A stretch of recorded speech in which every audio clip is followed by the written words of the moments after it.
this ad. That's right. The Democrats are now running ads against themselves. But this is all Democratic Party strategy being tested in Florida. You can guarantee it. Because Obama himself is now saying, hey, I know how to fix Obamacare, make me a dictator. And he's changed scores of provisions of it that is completely illegal to do.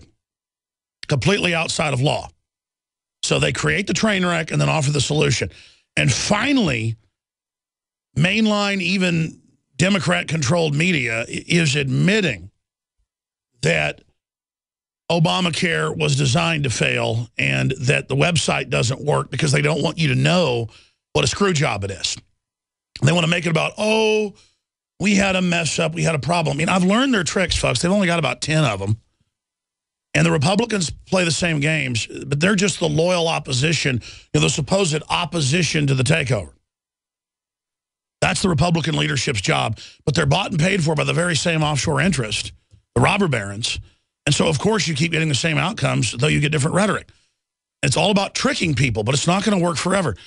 If my voice sounds like it's out of it, I went shooting 50 cals, did a lot of shooting Sunday. And I was with Weldon and some friends, and he said, Alex, you know, you're not supposed to breathe. I know you hold your breath when you shoot, and then you breathe in right when you pull the trigger. I can see you blowing smoke out like you're smoking a cigarette. And by the time I was driving home, I had a sore throat from it. I was like coughing some blood up this morning. It's not that big of a deal. It's just a big irritant and a little bit of stuff going on in my bronchioles. And it should get better very, very quickly. But I'm not trying to sound like Batman. Bruce Wayne. It actually sound like. But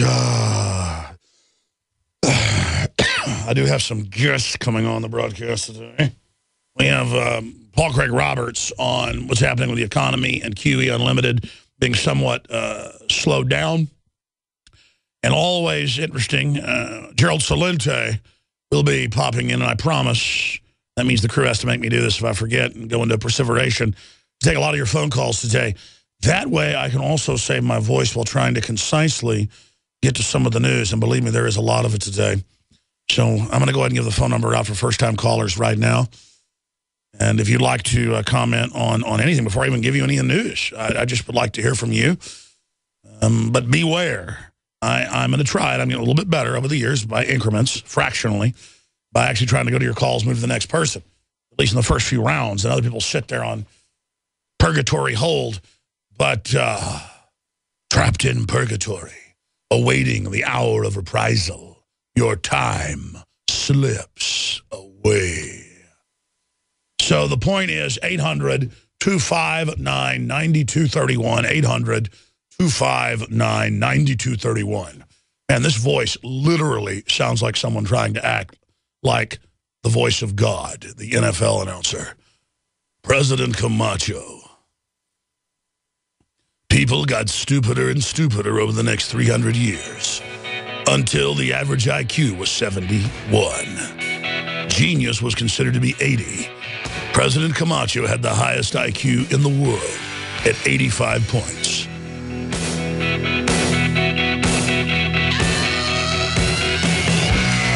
Mike Ditka, legendary. We'll be back with HBO Sports. Stay with us, ladies and gentlemen. And, you do not breathe when you pull the trigger on those, because it's basically light artillery. And it's just incredible, nauseous smoke that comes back, burns your eyes, you name it, especially if the wind's blowing in your face. And I basically unintentionally huffed about 100 rounds of 50 cal Sunday, and I am going through the aftermath of it right now. I stopped about 10 into it. I was going to the second clip, and Weldon, because we had double 50s going, and he was like, Alex, I just saw you exhale smoke. And then I was there with Mike Judge. He was shooting too, and we're like, no, Mike, remember not to breathe. And then I looked at him, and he exhaled. I need to give him a call, see how he's doing. But it's some new ammo too, because I know I've huffed it before and it hadn't done this to me. But I don't want to turn the entire broadcast into a discussion of that. I'm just letting you know up front what's going on.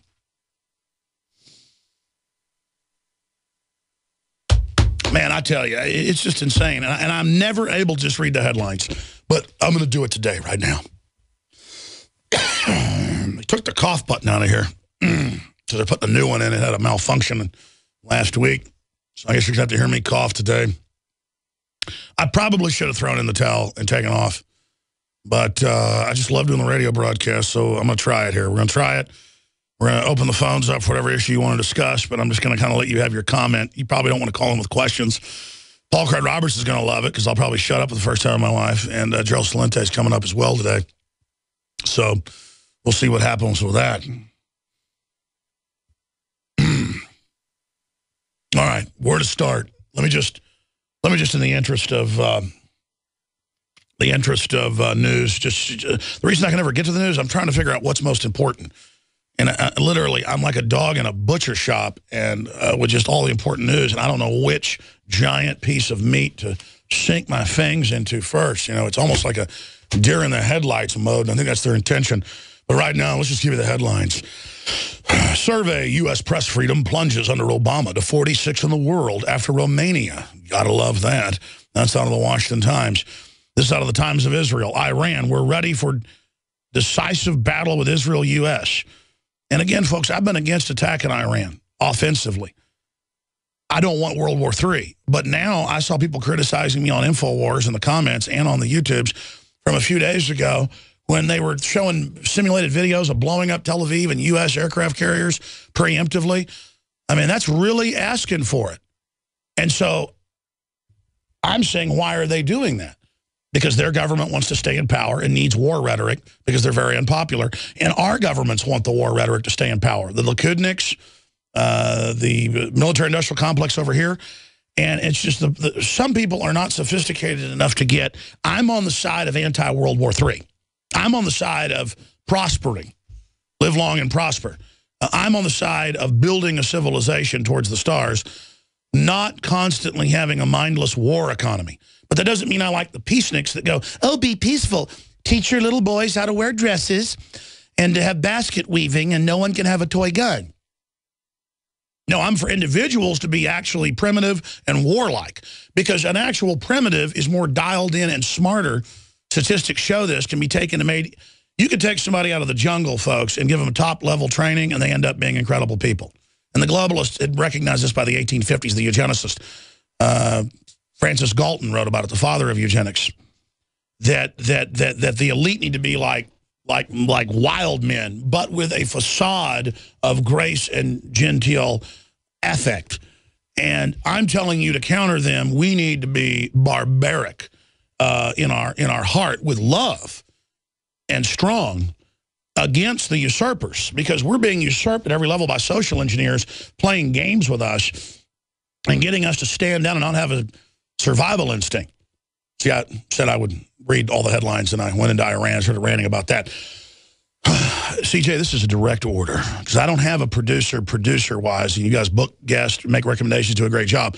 But most talk show hosts would have a consultant there just to keep them in line. Even if the talk show host knows more than the consultant, it's good to have somebody take them back, you know, to basic goals to cover news. So I want you to stop me with the mic on. Just turn it on. Whenever I start going off the reservation right now, you are to say, no, or hit a buzzer. You need to put up, because we're going to do it.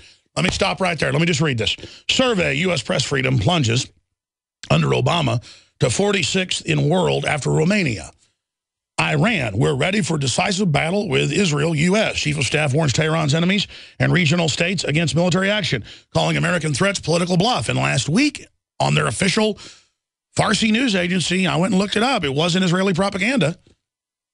The head of their military said, we got sleeper cells in America. Just really asking for it. Really asking for it. I mean, and people are like, well, you're suddenly pro-war? No, you don't threaten to attack my country.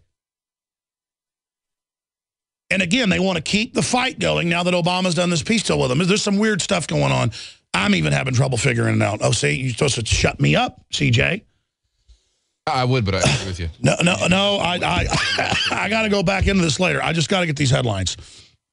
Here it is. Feds climate change website hacked by online drug seller. Holder urges 11 states to restore the voting rights of former felons. Yeah, they know who their voters are. Conservative group calls for Boner's head. The Speaker of the House, John Boner. I mean, John, well, it is pronounced Boner. He tells us to say Boehner. I mean, be proud of your name, bro. Boner. I mean, Obama has boner in his pocket. Stick to the news. Stick to the news. All right, there you go. Because this is not. We're not doing this. Is not a stick, folks. I cannot shut up. It's literally neurotic. Conservative group calls for Boehner's head. I mean, this is just each one of these is a whole stack. I haven't even gotten to that. Okay, this is just kind of the mindless stack right here. I'm not doing this even in top story order. Panicked shoppers fight over food aid snowpocalypse as global warming super storm hits. Lake Superior will freeze over this winter, NOAA says. And it just continues, ladies and gentlemen, with the fact that there is just an absolute megastorm after megastorm continuing to hit as the sun cools off. It's putting off a lot of X-flares and things, but it's not putting off a lot of radiant heat on average. And that's a cycle, and the sun does affect the weather. I know that's a conspiracy theory for some, but I assure you we'd be absolute zero without it.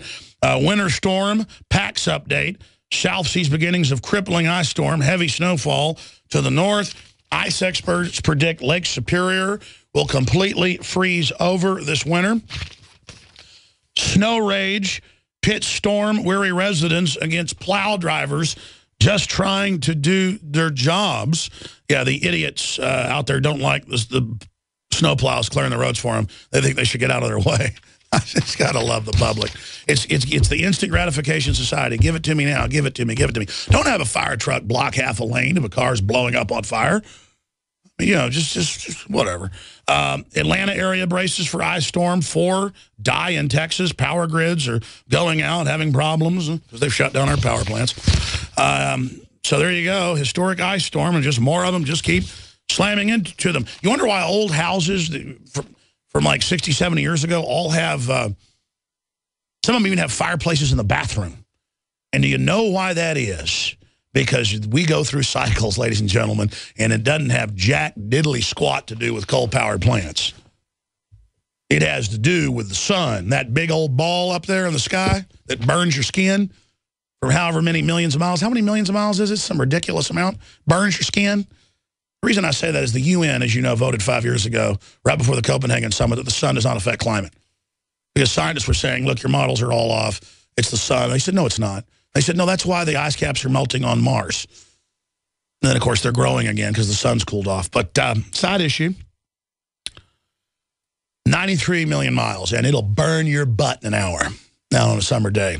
6 killed in avalanches across western United States, but it doesn't affect the climate. Moon doesn't affect it either.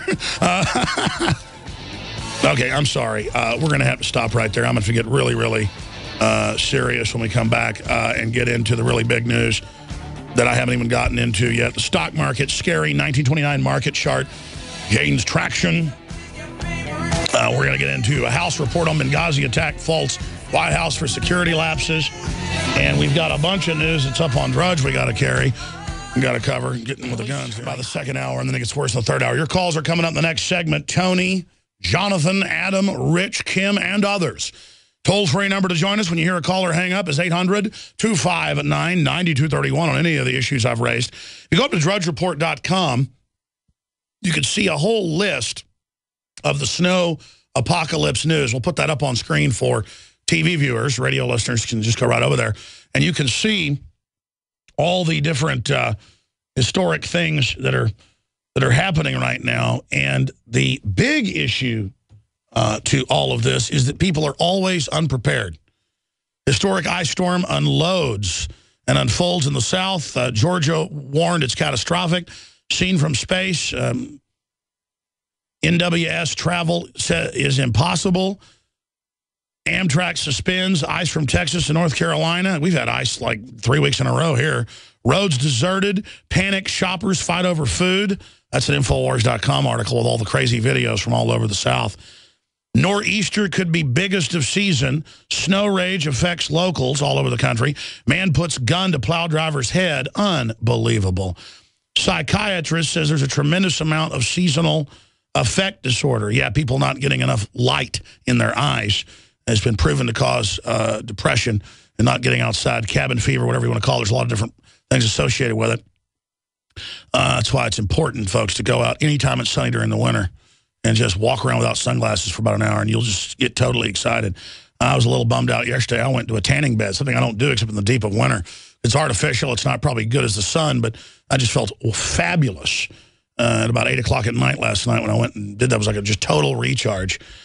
So there's that news right there. And again, the reason I'm covering this right now is if you watch these videos that are up on Infowars.com and are linked right there as, I guess, the 8th story down, 1, 2, 3, 4, 5, 6, 7, 8, no, 9 stories down at Drudge Report, drudgereport.com. Panic shoppers fight over food.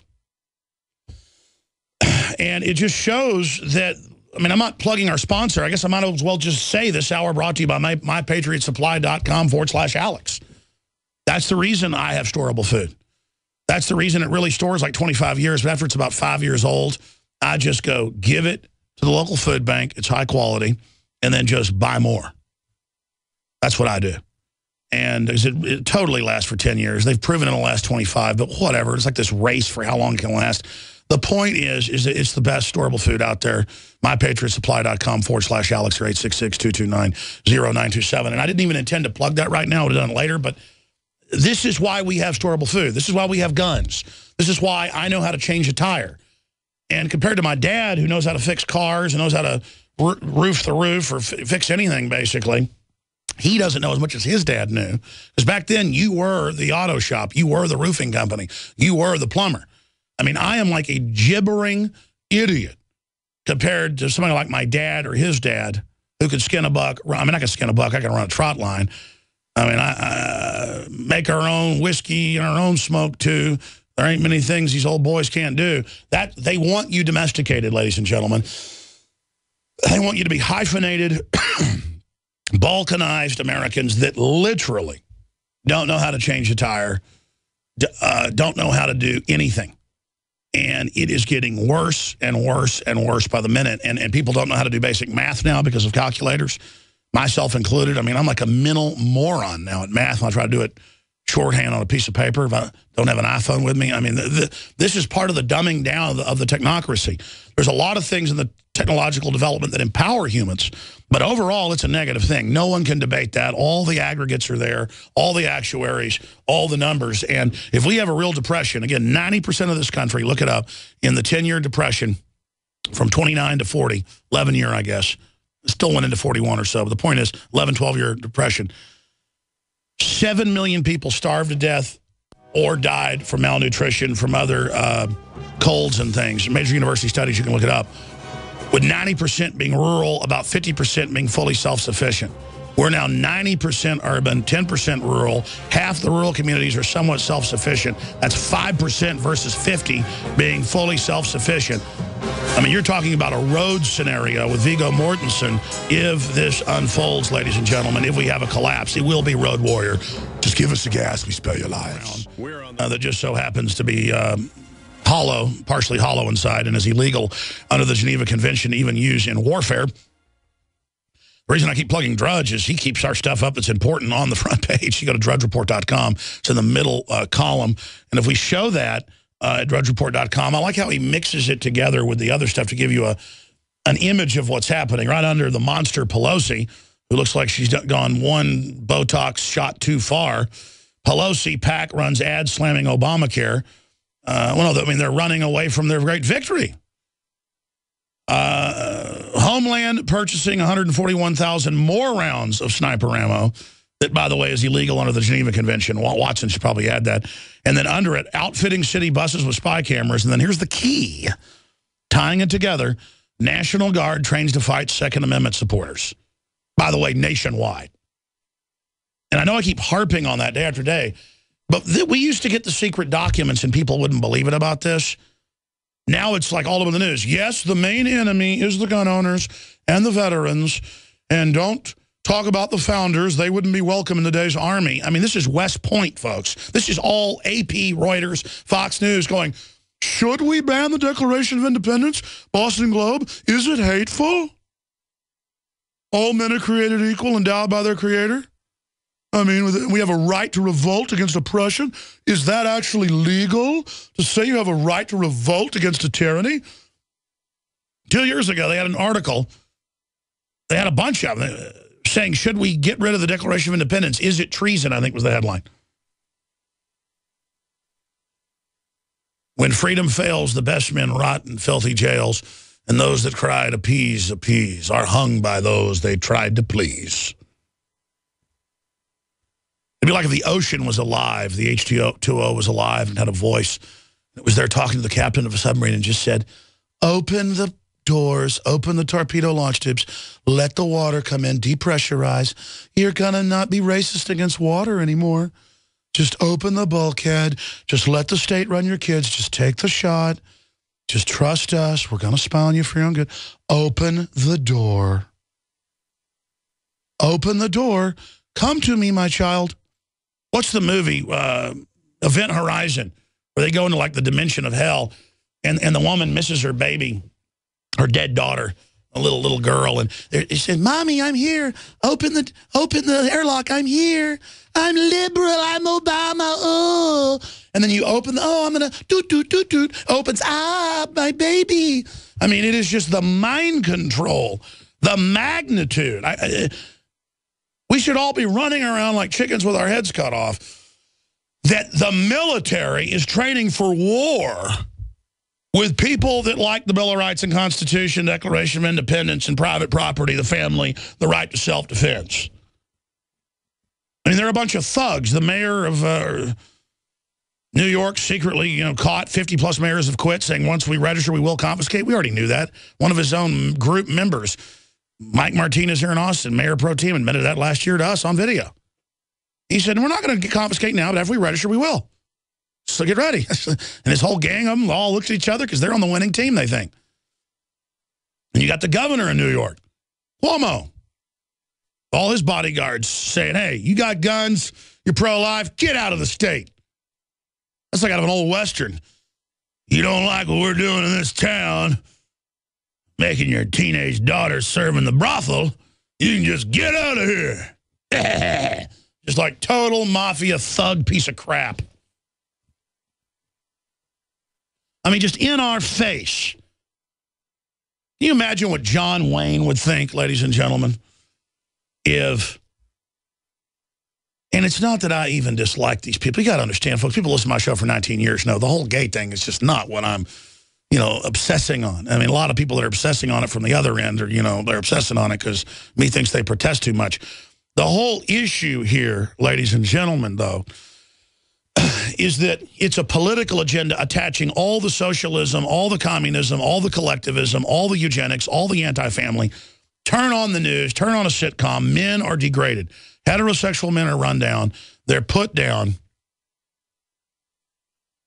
I've seen 2.5 men. One time visited friends downtown. They have a big area. We were getting coffee downstairs in the building, and they had a big TV on. Nobody was in there, and it was 2.5 men, the new version, putting down heterosexual men. And then I was at somebody else's house, and it was on, and it was another episode, putting down heterosexual men. It's literally a overwrite of society, a very aggressive cult move. And can you imagine what John Wayne would think? A guy who literally went over to the Communist Party headquarters in L.A. one time and personally beat up, this is in the FBI files, 7 communists. Can you imagine what John Wayne, not perfect, but a really good guy, can you imagine what John Wayne would think? Think where we've gone from John Wayne and Charles Bronson and those type of figures to guys dressing like girls in makeup when they do their exercises or when they compete at the Olympics. I mean, it is an assault, ladies and gentlemen, and it never ends. It never ends. This is not about equality. This is not about compassion. This is not about being tolerant. It is about adoption. And why? We covered this in Endgame 2.0 with Dr. Kaufman. I got to go watch that again and pull up the university documents. I forget which ones. There was a couple of them. It was in the psychology departments and sociology departments, and they said, no, we're going to promote homosexuality. We're going to degrade the image of a man to reduce population and to break up families so the state is the only unifying system. This is the end. Germany is banning single-family homes being built now as of this year. By 2020, they're going to start bulldozing them, many of them. It's on. You will live in a system controlled by them. I mean, this is absolutely off the chart. This is absolutely off the chart. I said I'd go to your phone calls. We're going to go to them right now. It's just that they're taking all the basic liberties. They're discriminating against black, white, Catholic, Protestant, atheist, heterosexual, homosexual, Muslim, Jew, German, Chinese, Mexican, Nigerian, mega banks above the law, tax exempt, diplomatic immunity, armed to the teeth, jet copters, their own jumbo jets, above the law, everything, getting our tax money while they're tax exempt, lobbying for socialism that they're exempt from. And meanwhile, they've got us all running around saying you're against, quote, gay people or people with other sexual preferences if you don't want sex education of 5-year-olds. And now they've got Hillary Clinton in curriculum in the schools and Michelle Obama. I mean, I want these people out of my life. If there was some beautiful female actress that was the most beautiful ever and who had the greatest poetry, you know, let's say Kate Upton with a big brain, and they were shoving her in my face 24/7 and just telling me I had to adopt what she said and what she wanted and what she was doing, I would say, leave me alone, stop trying to tell me what to do. I would get sick of it. I would get sick of it. Even the most beautiful vista up in the mountains, you get sick of it, you want to see something else. I mean, I am sick of this, man, just being hammered and hit with brainwashing and propaganda and agendas so that daddy and mommy, I mean, the demonization in literature and on TV and in all the trendy shops where it shows, you know, a woman making dinner and it says, oh, you know, I always wanted to be somebody. I just should have, you know, wanted to actually be something that mattered. As if a woman staying home with her children and running the finances in the house isn't a full-time job and isn't the most important thing ever for the civilization to go forward. Now the state rules the kids, raises them. Look what's happened. None of this was done putting women in the workforce to empower women. It was done to get 100% paying taxes. It was done on record. Edward Bernays wrote 3 books bragging about it. They engineered the whole program worldwide.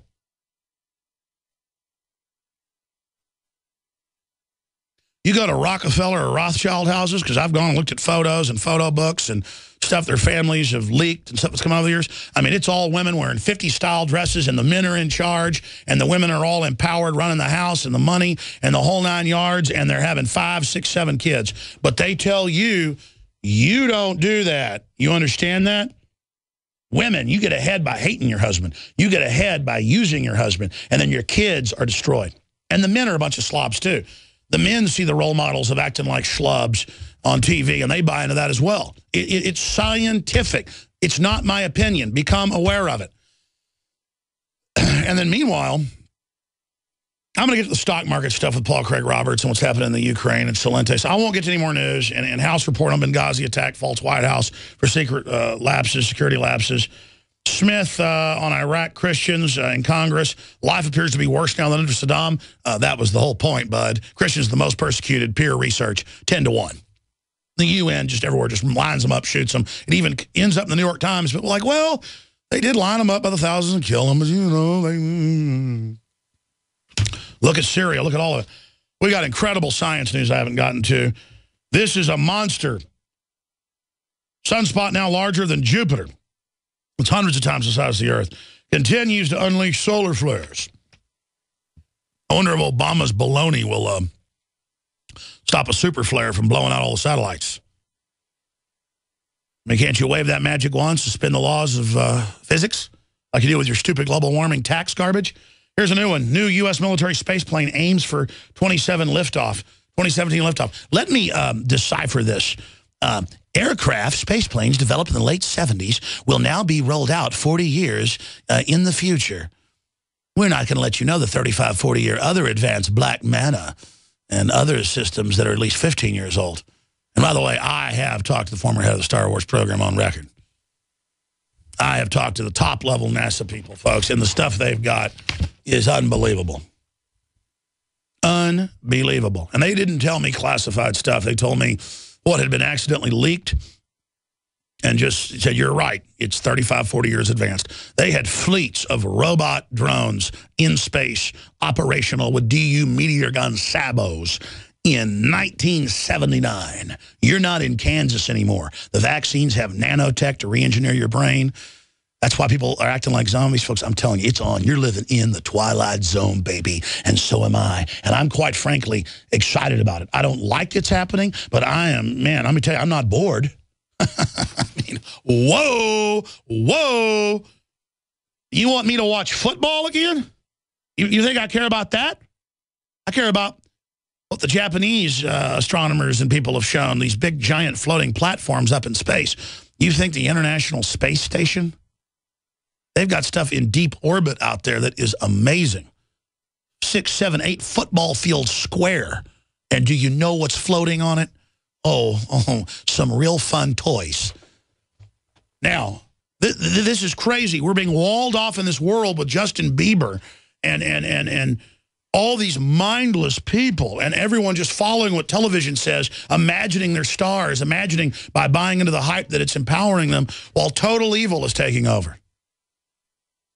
We've got to break through the wall of fake national security that's the elite security for a breakaway civilization. We've got to capture the future. We need the life extension technology that they're already hoarding. We need Elysium for ourselves. Their answer to give you Elysium is to open the borders. No, the answer is to give the technology to everybody and to break these monopolies. The elite will never get off this planet if they don't do that. You can just prime project on every angle. You're not going to do the wrong thing and get the future. You're going to really screw stuff up. All right, I'm going to stop ranting. It's just so incredible. Let's go to Tony, then Jonathan, Adam, Rich, and Kim. Tony, you're on the air. Welcome. Hello, my friend. How you doing today? What's up, Alex? Hey, I want to throw a couple things out here I've been noticing in the last month. I'm in Orange County, California. I went fishing this last weekend down in San Diego, fishing at the lake, and I saw a drone launch from the back of a military chopper. And that was kind of interesting. I recorded it on my iPad and kind of sketched me out a little bit, so I had to leave the lake real quick.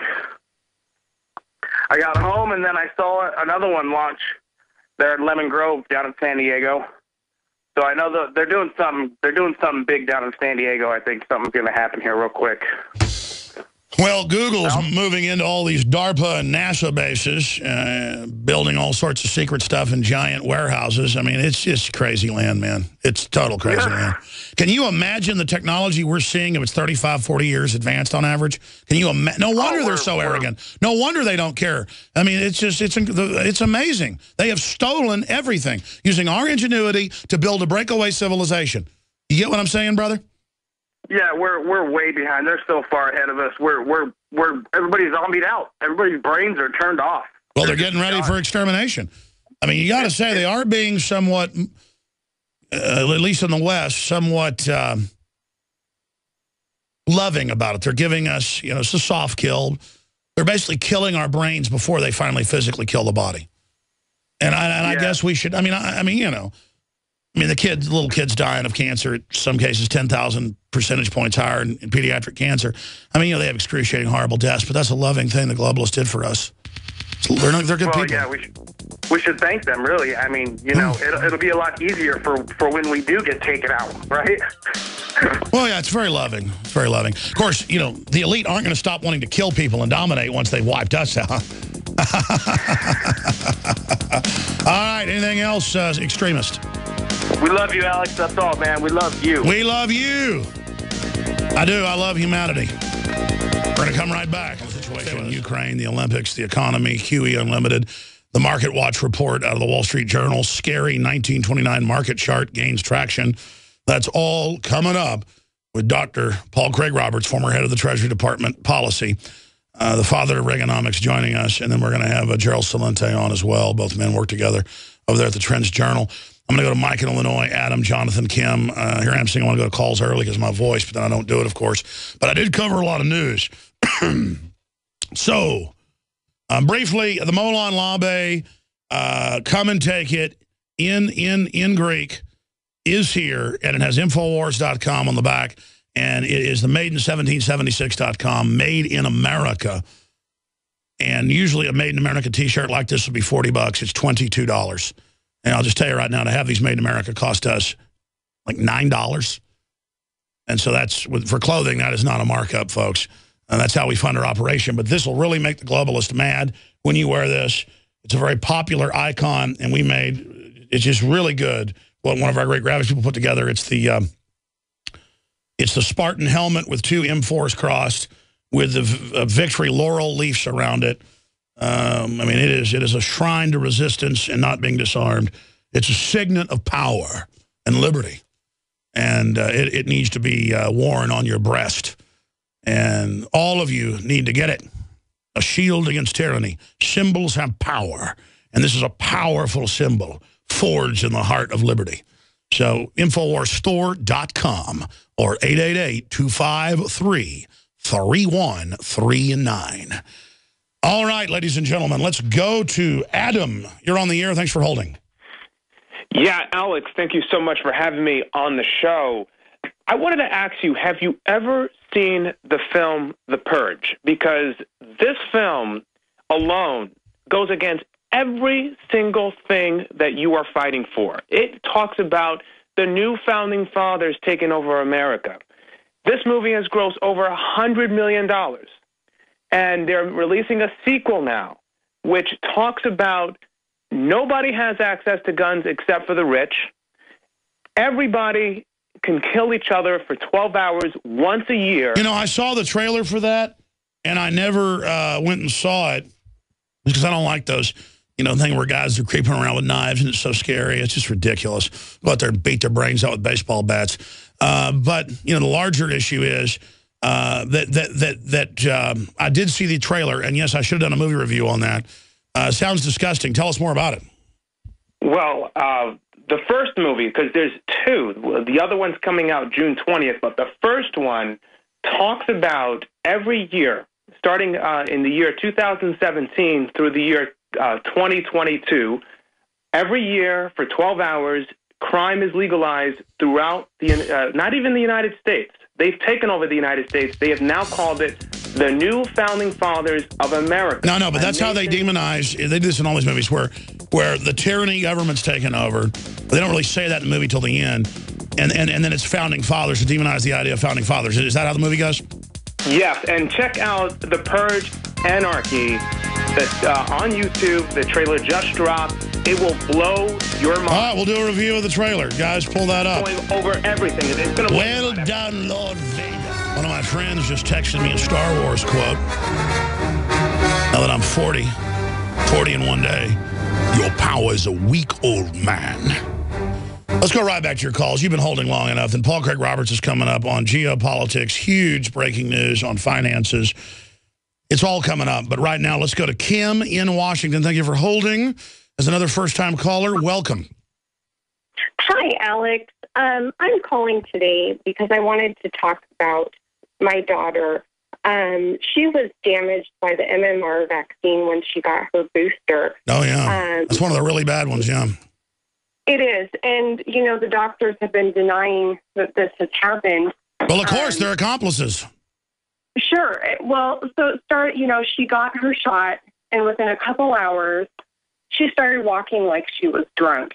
This continued. Oh, that's standard. That's a neurological autoimmune response in the brain, like similar to Guillain-Barré. Right. Is that what they told you, or they deny that?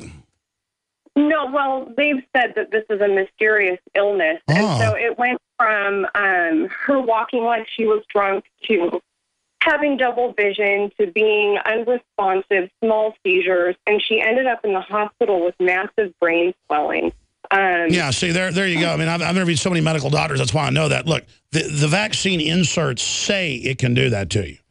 But right. Well, listen, here's the problem. You're lucky they didn't say you beat her up with the brain bleeding, because when it's much worse for boys, because they're not as strong blood-brain barrier as women. Women are much tougher than men when it comes to trauma, you name it, because they have to go through childbirth. That's just a genetic fact in all mammals. It's on record. Right. From whales to Homo sapiens sapien. And I'm just so sad to hear this. But, yeah, no, but imagine the little boys. It's many times worse. And then they give the 18-month-old the third round. You're blessed if they have the convulsion and then become autistic from brain damage right there in the hospital, because then they look at the surveillance camera and can't say you beat them up, because they like the double juicy bonus of putting you in prison and institutionalizing the child they've just brain damaged. But I'm sorry, go back to what happened to your daughter. So, you know, so now she is legally mentally disabled. Huh. She's in the 6th grade, and she does 2nd grade level work. How old was she when they hit her with the chemwep? This actually happened. I got them done late, so this actually happened between the 1st and the 2nd grade. Yeah, and so she was doing great up to 1st and 2nd grade, and then they lied to you and said it was the law. You got to have the shots for school, which is not true. Yes. It's part of a criminal conspiracy, a eugenics operation, and then you gave her the shot, and this happened. Yes, and you know the reason I'm calling is because. Do me a favor, talk right into your telephone. I think somebody else is on your phone line listening. Is somebody else at your house? Go ahead. So there's 2 reasons why I'm calling to tell this story. The first is that this could not have happened to my daughter if I was a so-called anti-vaccination conspiracy nut. The second reason I am calling is because I made a huge mistake by never questioning the doctors in the system. This is my only way to honor her now, is by telling people what had happened to her. And well, ma'am, I'm obnoxious. I'm going to put you on hold. I'm going to come back and give you the floor for 4 minutes to start the whole story over and tell it as a testament, because I get so upset when you start talking, because I know what you're going to say, and I've seen it thousands of times. I'll see an autistic kid, and I'll say, let me guess, 18 months, 3rd round, MMR. I mean, it's like clockwork. It's all on purpose. There's all these government documents. They admit it. And they're just literally trying to kill our children's brains. And I just love my daughter so much, and my son. And I have empathy. I feel your daughter as if it was my daughter, and it makes me very violent feeling. I'm going to be quite honest with you. And I just hope the doctors are all real proud of themselves. And the cancer, the brain damage, the autism up 30,000% now.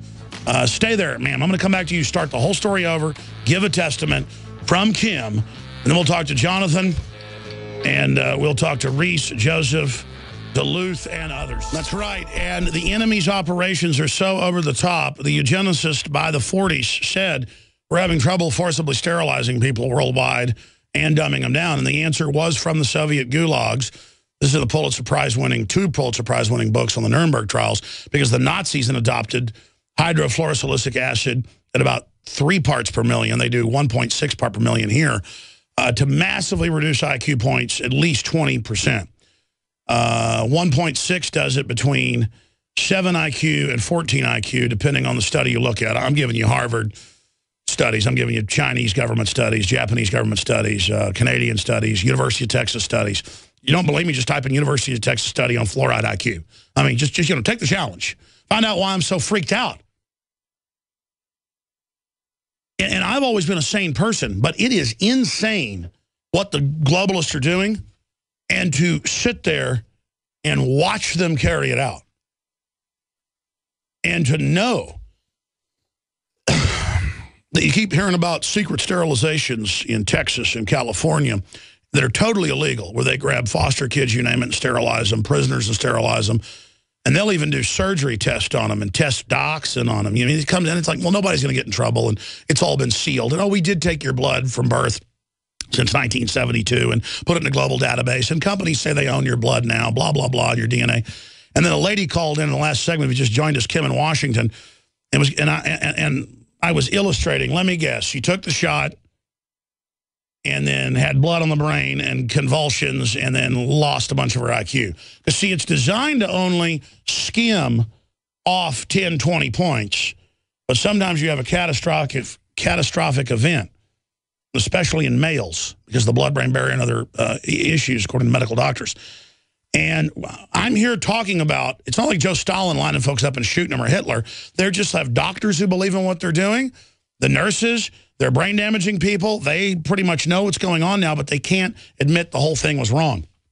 Going back 8 years ago now, the American Dental Association, via lawsuits and their own toxicologist going public, the head toxicologist in Canada, who's also a dentist, has gone public, who promoted fluoridation, and he's now apologized.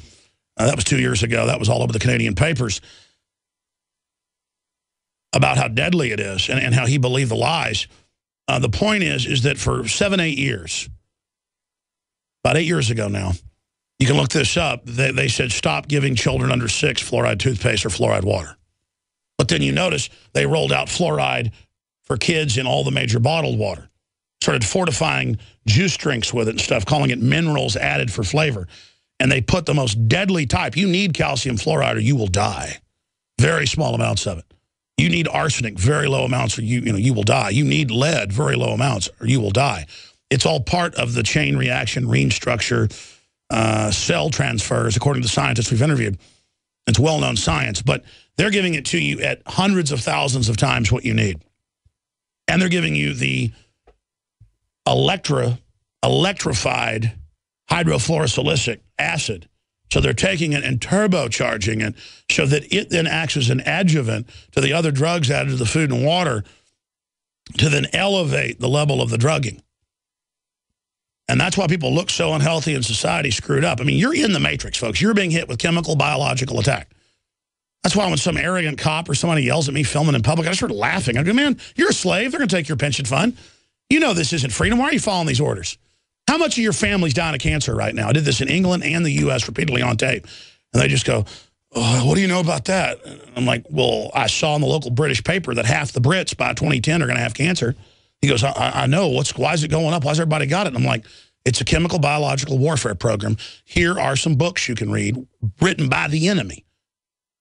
Do you understand you're not part of the winning team? And they go, I already know that. I'm just following my orders. Well, I'm like, okay, just whatever, man. I told you what's going on. And I'm not a hero. I'm nothing special. They're killing us. Of course I'm warning you. It's not special that I'm telling you this. It's crazy. They put plastic in most of the fast food bread that gives you kidney failure and liver failure on record. And I think about this woman who called in and her little sweet first-grade daughter who they lied to and said, take the MMR shot. Just joined us. She was telling the story. I wanted to recap the whole thing without me interrupting. And they gave her the MMR shot, and then she couldn't walk. First she was stumbling, then couldn't walk, then had seizures, blood on the brain. They admitted it all. Said, we don't know what the mystery illness is. Folks, they designed Gardasil to eat your ovaries. We told you that 8 years ago with scientists and doctors. And they had Rick Perry lie and say it's the law to take it. And a majority of Texas girls lined up and took it. And, folks, they are wrecks now. And they got away with it. They got away with it. And I've had Rick Perry's staff not once but twice now. People I see on TV, but off record. You know, people that are really come to me and apologize. And go, what do we do? One of them was in the military at Fort Sam Houston and saw special forces brought in. It was 6 years before Endgame. He came to the Endgame premiere, so that was 14 years ago. Right when Perry was already governor, or about to be governor. And he came in, this is before he worked for Perry, and they all gave him inoculations. I think he said it was 8 of them. And they all died 2 days later. And they strapped them all down. They said, we're giving them inoculations. And went, oh, they don't give you all the info. They go, oh, they're sick. They're convulsing. Probably some type of rabies or something. Weaponized rabies. They strapped them all down as these special forces guys were murdered. Then they sent guys in hazmat suits to spray bleach all over the walls and take them out. And before they did that, they sucked all the blood out of the troops. And you know what they were going to do. They're using their blood as growth medium. They literally took the troops and sucked their blood out for growth medium. You want to compromise with these people? You think they just use fetal cells to grow vaccines? They use the troops' blood and organs. You're nothing to them, and the sooner you figure that out, the sooner we're going to turn this around. And he goes, what do I do? He goes, Rick Perry's really good. you know, he believed in all that. He didn't. He goes, but I know a lot of this is true because I saw it. You saw it, didn't you? But what? You know, give him shots, watch him die. It's loving. It's loving. So take all the shots, okay? The government wants to help you. Let's talk to Kim. Kim, you've got 4 minutes. Tell your story of what happened to your daughter, where you're at, and how it all unfolded. Go ahead. Starting from the beginning, or where we're at now? No, because some stations just joined us. Start over with what your daughter, what happened. Okay. My daughter was vaccinated by the MMR vaccine, the booster. Within a couple hours, she started walking like she was drunk. She could not walk a straight line. And this continued for a few weeks. And, you know, honestly, I was so young, I didn't really connect it to the shot, unfortunately. It was looking back now that I've seen, you know, it started within a couple hours. It continued on for weeks. She'd be walking and then just fall over on the ground. And let me guess, the hospital didn't even tell you to give her Benadryl or anything to reduce swelling or anything. They just said, we don't know what's happening. Yeah. No. They're like, we're giving your daughter a gift. Go ahead, I'm sorry. Sure. And I took her back to the doctor and told him what was happening. And, you know, they had no explanation. They didn't even, it was almost like they were just ignoring what I was saying. And so she started complaining of double vision. You know, I'd be talking to her and she'd be like, Mommy, I see a whole bunch of you. And, you know, I took her back to the doctor for that. And no putting her on ice, no giving her Benadryl, no nothing, when they knew full well what they just done, but they couldn't diagnose it or they would admit they did it. So they sat there and watched her lose her IQ. But tell us what happened next. Absolutely. And so, you know, she'd go into these spells where she'd just stare. And I'd try and talk to her, and she wouldn't even talk back to me. This continued for months, about 2 months. I took her to the doctor. I took her into the ER for the double vision. They all ignored me. Honestly, they ignored me. After 2 months, I looked in at her, and she was completely slumped over. She couldn't move. She couldn't even pick up her own head. But she was complaining of headaches. And so I took her into the hospital, and they were trying to say she had meningitis and all of these crazy things that she did not have. The test came back negative. Of course. And she had massive brain swelling. They had to put her on steroids to get the brain swelling to stop. We were in there for weeks. But it slowed it down, didn't it? Yeah. But see, they could have given you that minutes after, but they can't admit they just did it. So they send you off, and for liability, I mean, these doctors and nurses are murdering people's brains. You know, a lot of people die. I mean, just search woman dies after flu shot, boy dies after flu shot, boy dies after MMR shot. It's happening all the time. It is happening all the time. And, you know, my daughter was one of those people. And her life has been changed forever. This is too powerful. We're skipping the break. Money doesn't matter. Skip the break. Continue, ma'am. Go ahead. Thank you. Before this happened, she was a happy, thriving little girl. She had friends. She had fun. She did excellent in school. Granted, she didn't have a lot of schooling under her belt because she was young. But she was doing wonderful. She was such a sweet, happy girl. And when this happened, it felt like when I left that hospital, my daughter died. And I have someone else now. No, that's what they did. They gave your daughter a partial lobotomy. And they do that to little babies every day. They do it to little girls, little boys. They sterilize them with the Gardasil, and it's all on record. But it's so horrible The public can't admit it. And even when doctors get brain-damaged children themselves, they won't admit it, most of them. But let me tell you, most doctors I know and nurses, they pressured me 3 times to give shots, even though the doctor we had was a listener and a good lady.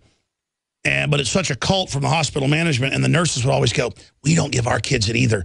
We know it causes autoimmune stuff, but we get fired if we don't push it. And we need, if this is, but because all we're talking about is gay, lesbian, black, white, you know, blah, blah, blah, Michelle Obama's arms, while meanwhile they're doing this to everybody, and it tears my guts out, but also sends me into a rage, because here's the deal. They're now beginning, for the first time ever in California and New York, actual forced inoculations, where they're not just lying and saying it's the law to show their criminality. It's the law this August to get vaccinated. There's 50 vaccines by law you've got to get. Show up at Zilker Park in Austin to get your free shots, parents. Prevent disease. And people will even collapse there, or they'll go, oh, they just got scared by the shot. My daughter's having a convulsion 10 minutes after. Well, we don't know what that is. Blood's coming out their nose, out their ears, you know. That's a gift. That's the gift of the New World Order. It's the sacrament. And I'm not trying to be sarcastic with you. Your pain really gets to me, but I'm being cynical with dark satire back at the people that go along with this. And I mean, I know medical doctors who literally I've run into, and then I knew years ago, let's just say connected to family, who literally hate my guts because I talk about this, and they go, well, there are some problems, but problems are outpaced by benefits, cost-benefit analysis. But that's not even true. And they go, well, don't you believe in the science of inoculation and acquired immunity? And I go, yes, I know it's 500 years old. I know it started with pox. I know how it was. They took the pustules with a toothpick and shove it under the skin. I get all that. Give someone a lesser exposure so they don't get the full exposure. Give it to them when their immune system's up, not down. You'd usually get it when you had a bad immune system, and it would kill you. So give it to someone when they're doing well. Still, though, the pox treatment could kill people sometimes. It was a cost-benefit analysis. But pox out of somebody's pussy arm put into your son or daughter so that they don't get it when they're sick and then die is not genetically engineered super weapons by a global government known for doing 100 years of secret testing and literally creating Nazi Germany as a testing ground and then destroying it, who are involved in depopulation and openly saying babies are like mackerel. I have articles here today where they're now coming out saying it's end-of-life planning to kill your unborn child or your baby. I mean, that's how... There it is right there on screen. This is the type of stuff that we're talking about.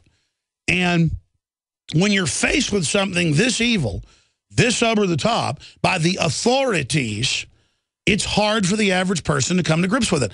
I believe in the science of inoculation. The elites get very special, proprietary, multi-thousand dose, made in incredibly clean laboratories. They get real vaccines. And that's come out in the news. The British elite, the German government, and the German military heard about it and said, we're not taking it unless you give us that. This is the issue. Then they lie to you and say, oh, we've cleaned up the vaccines. No, they haven't. No, they haven't. It's not cleaning them up. It's done on purpose. Bayer put HIV and hepatitis in the factor VIII and knew it and shipped it out to hundreds of thousands and killed them. Okay, and that all came out in court, folks. That's on the news. They wanted to kill people. They knew and did it. They want to kill you. They will kill you if they can. But they don't want you to know how you got killed. They want to hit you in 20 years. Down the road, you drop with debilitating diseases. They know what you're going to get from what they've done to you. They develop the treatments, not the cures. And then while testing all this stuff on you, they're developing life extension technologies for themselves. And I've given you the entire paradigm of the enemy. Your daughter is not dead. Her soul is there. She can be taught to grow again. I would limit the television screen time. I would play her classical music. I would pray for her. I would take her to the top of clear, clean mountains, and she can come back from it. Your daughter is not dead. They wish she was. But God bless you, and I really appreciate your call. Thank you. Thank you so much. Thank you. And sometimes I go off when I get a caller like that for 20, 30 minutes because, ladies and gentlemen, this is so serious. Talk about dehumanization. Police shoot helper dog instead of, they shoot labs, you name it all the time. They'll come out with their tail wagging, they'll shoot them. Some cases the dogs are growling, and I get why somebody shoots a big scary dog, but it's not a bull mastiff It's not a, it's a pit bull or something. They shoot chihuahuas and stuff as a default. You should be a little bit more manly if you want to be a cop, or womanly, Valkyrie-like. But here's Jakari Jackson's report on this event that happened a few days ago from InfoWars Nightly News. Police shoot a service dog. Here's the report. It's a fat lab barking. Obviously tell that dog's not a threat. I mean, the cop should just yell and say, "Get out of here!" Should kick it in the head, At some whatever. point, we've all been annoyed by a barking dog or a dog on the loose, and sometimes police are called in to handle these situations. But is this the type of police response that you would want to happen in your own front yard?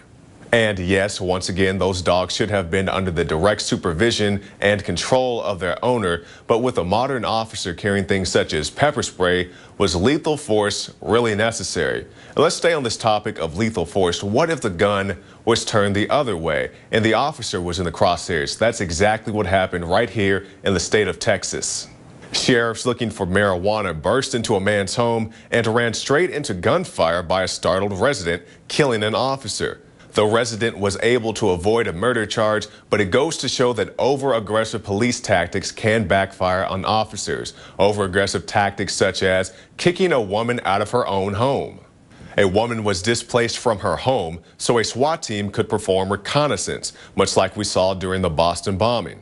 But to give credit where it's due, not all officers are out in the streets behaving badly, such as in New York, where they just busted up a New York crime syndicate with joint agency cooperation. So if we have more stories like this, police going after real crimes and going after the real perpetrators and not harassing the general populace, we can break free of this current police state. You can find more reports at Infowars.com and PrisonPlanet.tv.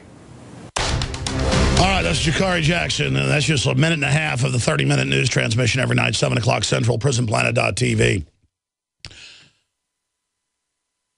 I've got a Leanne McAdoo report I've got to get to, but I don't think we have time to air it right now.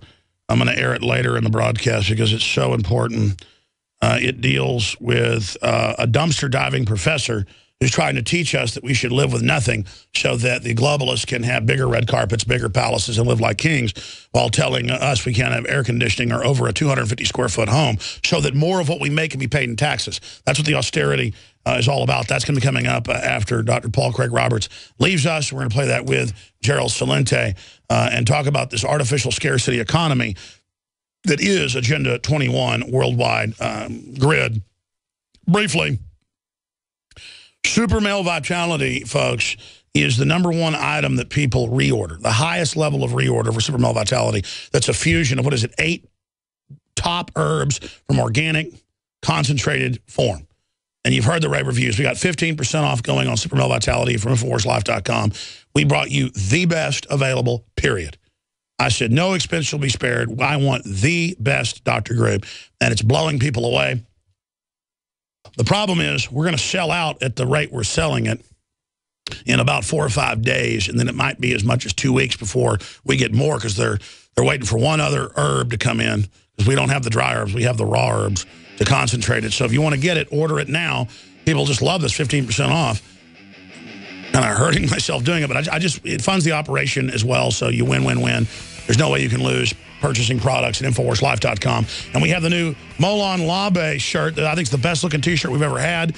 Come and take it with the Greek Spartan and the M4s on the front, Infowars.com on the back.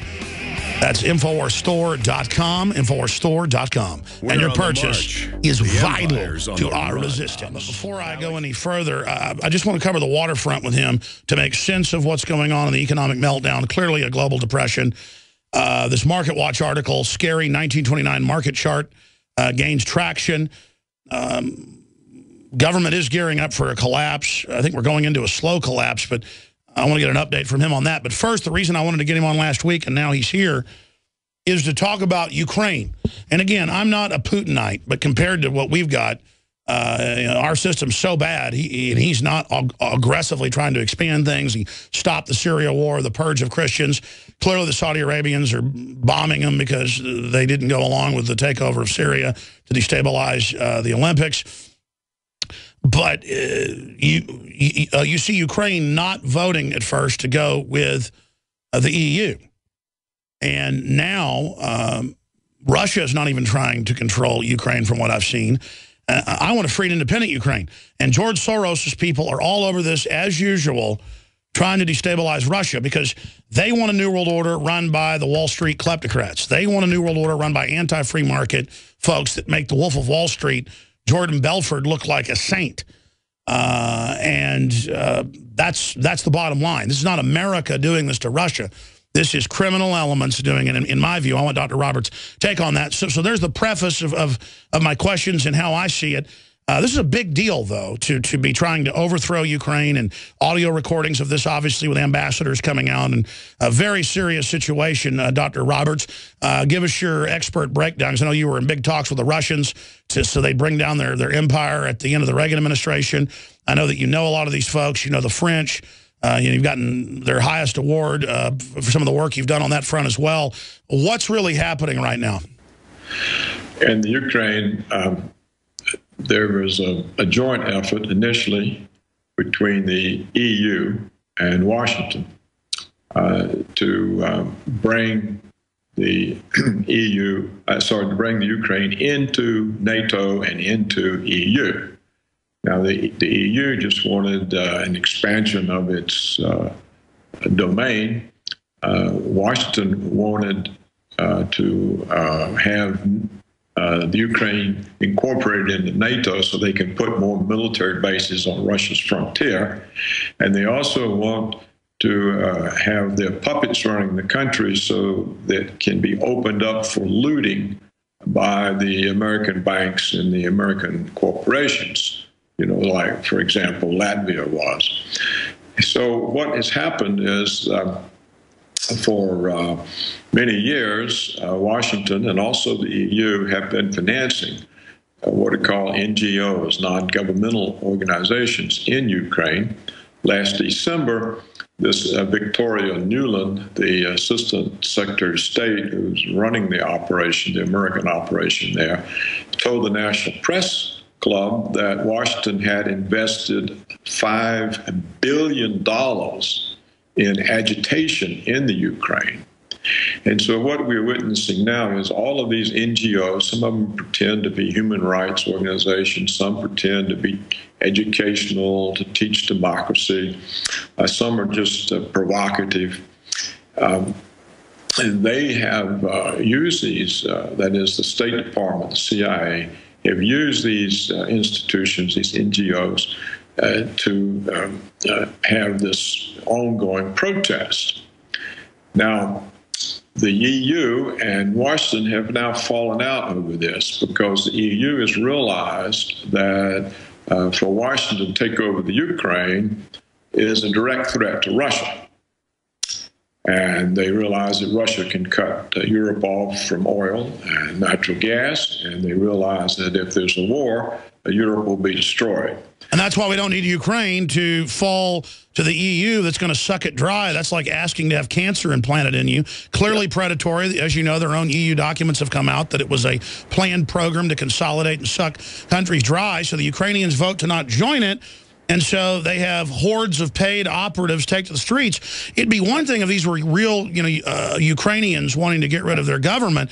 But clearly these are foreign, manipulated, saboteur operatives by every benchmark. Well, the NGOs are financed by the West, and they have provoked it. But I think most of the people out there are just dupes. They're Ukrainians. Oh, of course. Yeah, the Western Ukraine is... Sure, I'm talking about the NGOs that are made up of Ukrainian operatives. Sorry? I was talking about the NGOs themselves, doctors. Yeah. Go ahead. Yeah, well, I was in Washington when they decided to create the National Endowment for Democracy, which is sort of the parent organization for these NGOs. And the explicit purpose given was that it would be used to destabilize Eastern Europe and Soviet republics, and would be used for the benefit of American hegemony. And that's the reason it was created. And so we've seen it operate in many places. They tried to achieve that revolution, that color revolution in the Ukraine. What do they call it? The Orange Revolution, I think. Yes, they've tried over and over again. And they came very close to getting the Ukraine then. And they tried to have Georgia start a war with Russia. A very dangerous situation. What do you expect Russia to do? I mean, they're starting to really get in more of a fighting stance. Well, I don't know what they will do. One prospect is the country will split apart because the eastern Ukraine is more Russian. It's Russian Orthodox. The western Ukraine is less Russian. It's Catholic. And I think that it's really two countries, and what you may see is a split.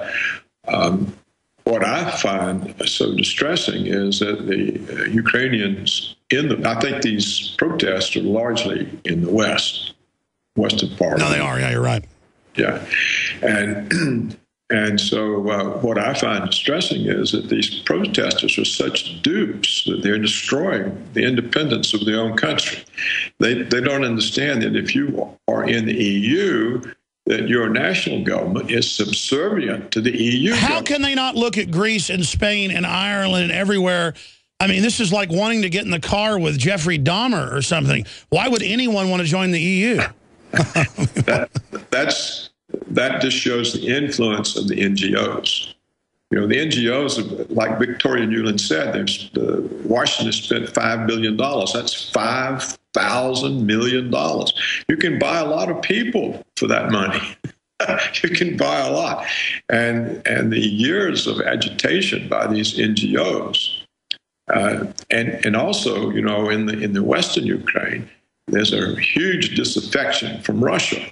There's this romantic form of Ukrainian nationalism, and there's a real dislike of Russia. So even though Ukraine is independent now, they have this notion that, well, the country will somehow be under Russia's thumb unless we can get under the thumb of the Europeans and the Americans. So it's kind of a nonsensical thing, but it is very dangerous because I think that the Russians do view a NATO basis in the Ukraine, or in Ukraine as it's called now. That's right on their border. As a direct threat. And so and this is why there's now a divergence between the EU and the United States, and why Victoria Nuland said, you know, screw the EU. Now, for those that don't know, tell them about that. Well, the Europeans realized that this was going too far, and they wanted to stop encouraging the protests because they understand that it dawned on them that it's a threat to Russia, and then therefore it's an indirect threat to Europe. And so the Europeans, the EU, said, we've had enough, let's stop these protests. And Washington said, no, we're going to keep them going. We're going to use the protests, turn it into a revolt, take over the government. See, we've got a list of the candidates we're going to put in charge. And the EU was protesting. And by the way, that's what the Russians used to do, was get a quasi-puppet government in that would then invite them into these countries. We are doing what the USSR used to do. I mean, we're doing the bad guy deeds, correct? No, but we always have, especially in Central and South America. There's never been any difference, really, between the United States and the Soviet Union and how they manipulate other countries. But what we're doing now is we're manipulating the countries in the Russian sphere of influence. We've gone beyond our own sphere of influence. The whole world now is our sphere of influence. No other country has. And what do you make, what's the strategy? I mean, I want your take on this, to have the athletes dressing like women. I mean, you know, everybody loved us because of James Dean and John Wayne. And I mean, guys that dress like women, that's great. But should our national symbol be a man in drag? I mean, should that be our symbol at the Olympics? I don't think that propaganda is very well thought out.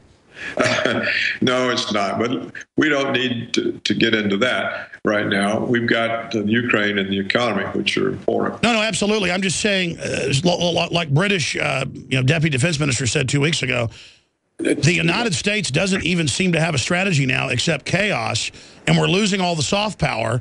What do you think of Washington right now? I mean, how would you describe its setup? I mean, do they know what they're doing? Are they out of control? What's going on? I think overall, it's sort of out of control, but on specific things, they know what they're doing. They know what they're doing in the Ukraine. And notice that this week, the House of Representatives overwhelmingly passed a resolution supporting the protest in the Ukraine, as if that's got anything to do with the United States. And they issued a threat of imposing sanctions should the Ukrainian police put the protests down. So in other words, if you treat people there the way our police treat protesters in the United States, we're going to put sanctions on you. So this type of hypocrisy, it must stun the world. You know, what happens to peaceful protesters in the United States? They get beat up and tasered and tear gas. That's right, PaulCraigRoberts.org. Let me ask you this question then. Looking at this, what does your gut tell you? How is the Ukraine going to go? Well, I don't know. I think that ultimately it could split. If you see, the Ukraine has given up on putting down the protest, and they even abolished the laws against protest. And the police have been viciously attacked. A lot of them have been burnt with Molotov cocktails. They've been charged with bulldozers, but they haven't replied with the kind of violence that you would expect. Any protesters in the United States acting like the Ukrainian protesters are would have been shot down in the streets and killed, because the Ukrainian protests are not peaceful. They're extremely violent. And the police are just sort of sitting there taking it. So I think... well, it's clear the government knows it was unpopular to join the EU, so they're acting like they're neutral, but the order's gone down, stand down, let this happen, fake Arab Spring, and then there'll be a civil war. It'll split up, which is the grand strategy of tension that Brzezinski's been pushing, and there you go. I don't think the United States wants it to split up, because if it does, then the western part will be reincorporated in Russia, and they won't get the pipelines. And that's right. And so the rump state wouldn't be enough for the EU or the US. But I think what may happen is that the EU simply disassociates from this policy and breaks off from it, which leaves it as a Washington thing only. And that then could weaken it. And that could be good cop, bad cop, too. Let's get to the economy. We only have a little bit of this segment, the next one left. What do you make of the, I'm sure you've seen the market graph that the Wall Street Journal Market Watch has. Scary 1929 market chart gains traction. If market follows the same script, trouble lies directly ahead. They're slowing down on QE Unlimited. Dr. Roberts. Well, you have to keep in mind that in 1929, the United States government wasn't in there manipulating every market. There was no plunge protection team, no exchange stabilization plan. There wasn't the Federal Reserve manipulating the price of gold, driving up the price of bonds, manipulating the stock market. Today, all the markets are manipulated, so it would be a mistake to compare manipulated markets to the extent they're manipulated now. Well, then how long can the false reality continue? I think the Fed can manipulate things until the dollar goes. The only vulnerability that I can see in this is if there's a run on the dollar, and because the Fed has really no way to guarantee to support the dollar price. They can't print foreign currencies to buy dollars, and apparently they don't any longer have any gold. So I think that's right. The Germans asked for their gold a year ago and have gotten basically none of it. Right. I think that the vulnerability is the dollar. And the dollar is what was threatened by QE, and I think the reason they're backing off on QE is trying to take some of the pressure off the dollar. Because if the dollar goes, it's a bigger crisis than the banks failing. And so their house of cards, I think, they can keep it going until there's a foreign run on the dollar. And it may not happen. It's just, you don't know how long they can keep this going. So that's really it. The liberty, the scientists we had created the greatest technologies. They've been turned towards fraud. The world's at a technological disadvantage, and we're being inserted into a false system. And I guess that's why we see the hubris coming out of Washington. Right. That's right. Look, the trading desk, as I understand it, the trading desk of the New York Federal Reserve Bank, it is now huge, and they can do everything: stocks, bonds, commodities, gold, foreign currencies. and they have the mechanisms in place to intervene in all of those markets. And in recent columns that I did together with Dave Kranzler, an experienced gold trader, we point out, we can isolate to the minute the manipulation. Incredible. I want to talk about that manipulation straight ahead. But on TSA wants new generation of body scanners. Rough seas ahead. The new Noah movie is a eugenics, anti-population, basically alien flick. Some of that's coming up. Dr. Roberts, finishing up with the fact that this whole thing's rigged. I mean, that just keeps coming out. Even the Rolling Stone did an investigation, as you know, years ago, saying it's all rigged. That was the headline. What else is on your radar? Where do we go from here? What do we do? Well, I don't know what we can do, Alex, other than what you and I try to do is give people information that's more or less on the mark. There's no recovery. They continue to pretend that. If you read Janet Yeltsin's testimony, she's the new Fed chairman, before Congress, it was all about how we have this recovery, which doesn't exist. So when you live in a world of complete, total disinformation, what do you do? What I suspect is going to happen, but I don't know, is the economy will continue to weaken this year. It'll get weaker so that the deficit becomes a bigger issue again. The debt ceiling has to be raised higher. It puts more pressure. The Fed will have to restart quantitative easing or boost it, or else they'll have to let the economy go to save the dollar. It's hard to know where the Fed will come out on this because it's really caught between two big crises. One is you cannot forever print your currency in such enormous amounts and not see the exchange value of your currency collapse in the exchange markets. So that is the limit on their ability to have quantitative easing. On the other hand, if they don't do quantitative easing and the economy is weakening, and they're faced with collapse of employment, collapse of the bond market, collapse of the stock market, and that's an immediate crisis. So what's the slow weaning going to do then? The slow weaning right now, I think, is show. It's show to take pressure off the dollar. It may be they're running out of the ability to manipulate the gold price, and so they want to take pressure off of quantitative easing on the dollar. One of the reasons for the rapid rise in gold was that people said, well, they're just going to inflate the currency away. Well, quantitative easing sort of proved that that's what they were going to do.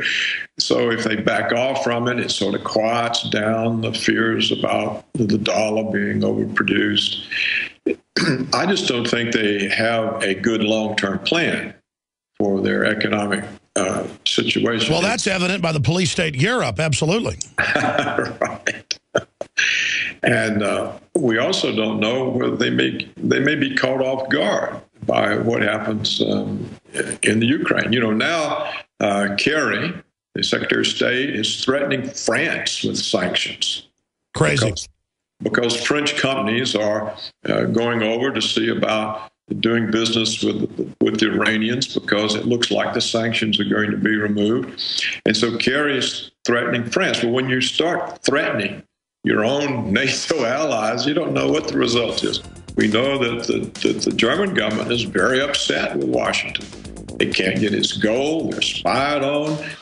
They don't want to be dragged into a war with Russia.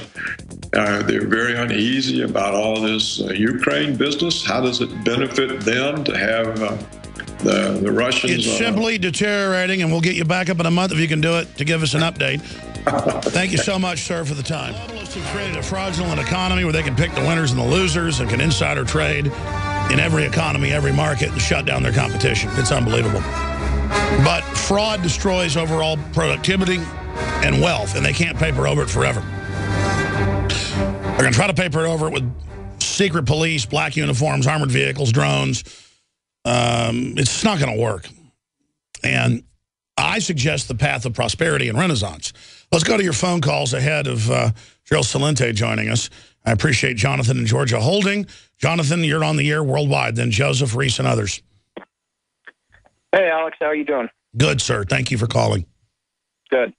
Well, a couple things I wanted to say. One was something that you mentioned earlier about how the older generations just did everything. And my grandfather died 5 years ago from Alzheimer's, and he was one of those guys that you couldn't list on 3 pages of notebook paper all the things that he was a master of. They didn't watch television unless it was once a week to watch a ball game. They did things, and they liked to work. And work hard and work to be the best. And so, yeah, that's absolutely. And they enjoyed working. Enjoyed it so much that they would, and he tried to teach me so many things, and I did take some from what he gave me, but I look at myself now, and I just look at, and then I compare as bad as modern good old boy gun-owning libertarians are, black, white, old, young, I don't care, compared to what our forebears were jellyfish, and then us compared to yuppies and trendies. I mean, we are like our grandfathers to us, to the trendies. You understand that? I mean, the trendies literally do not know what planet they're on. Alex, it's good to take vaccines and drink fluoridated water. I mean, it's just, you're crazy. I can laugh at you. It gives me power. Oh, global warming's real, dummy. You've been discredited with just the word discredited. You've been discredited. Yeah. It's just like, oh, really? You're intellectual giants. They're morons.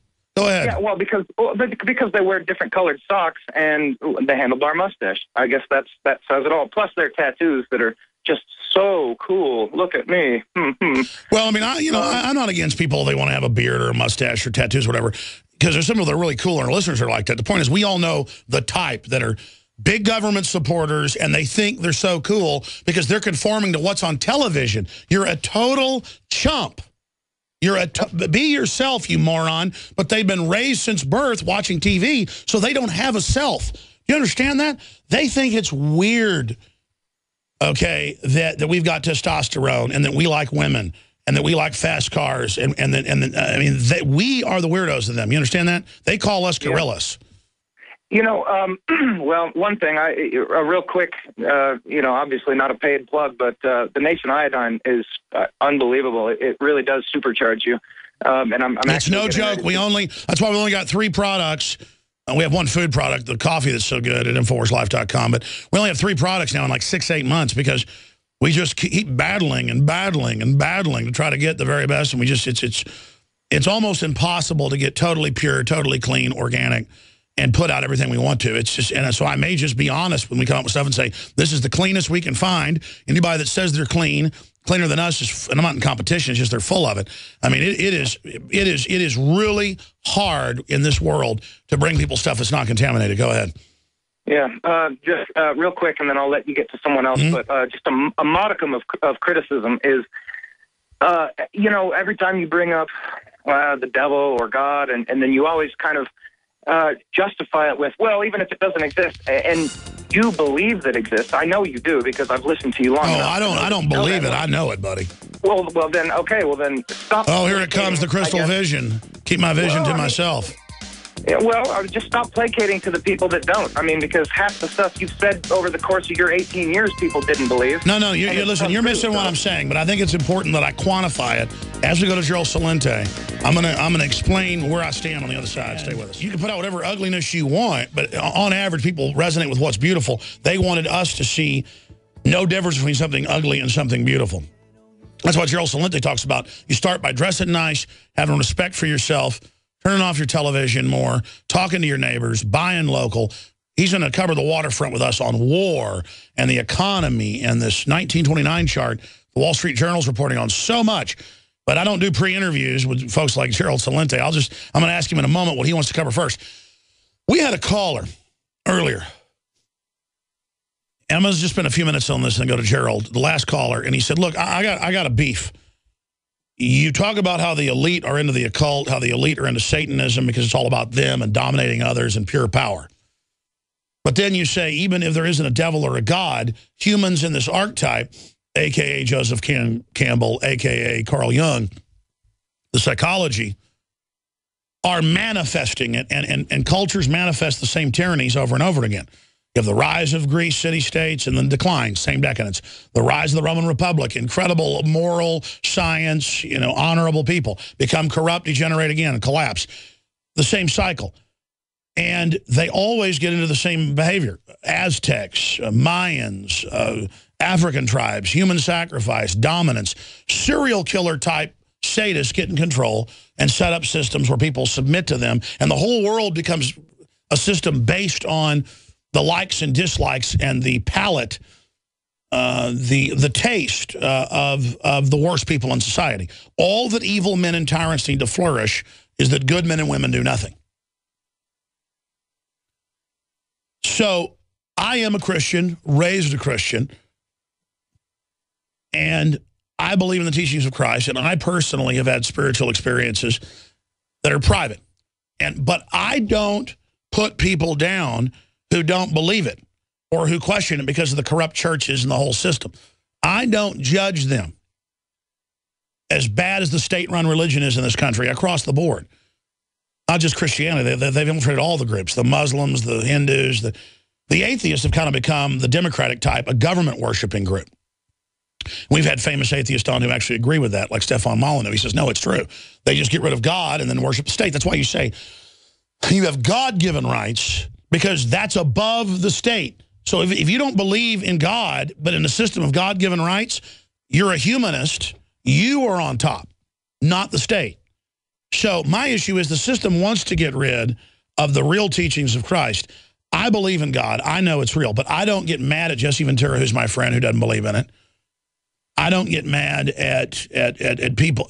So all I'm saying is, whether you believe in the devil or not, there is human destructive parasitic enslavement systems going into place that we should morally say are wrong. Well, they tell you in psychology there is no right and wrong, there is no morals, but do what we say or you're racist. Turn your guns in or you're, blah, blah, blah. It's all guilting. They just don't want you to have a moral compass that you set so they can set yours for you. That's what I'm saying. So that's the issue. I'm an inclusive broadcast here. And I don't judge people that believe in other things. I believe enough in my thoughts and in what I'm trying to put out that I believe it's going to lead people more to my point of view, but I'm not going to beat them over the head with it. Some of the most corrupt, out-of-control people are these churches and these clergy response teams and these systems. It's all a bunch of Pharisees, just like in Christ's time, up on the hill saying, I pray in public, I'm good, everybody else is bad. That would make me an atheist looking at those people. But I know that God will say, I didn't know you.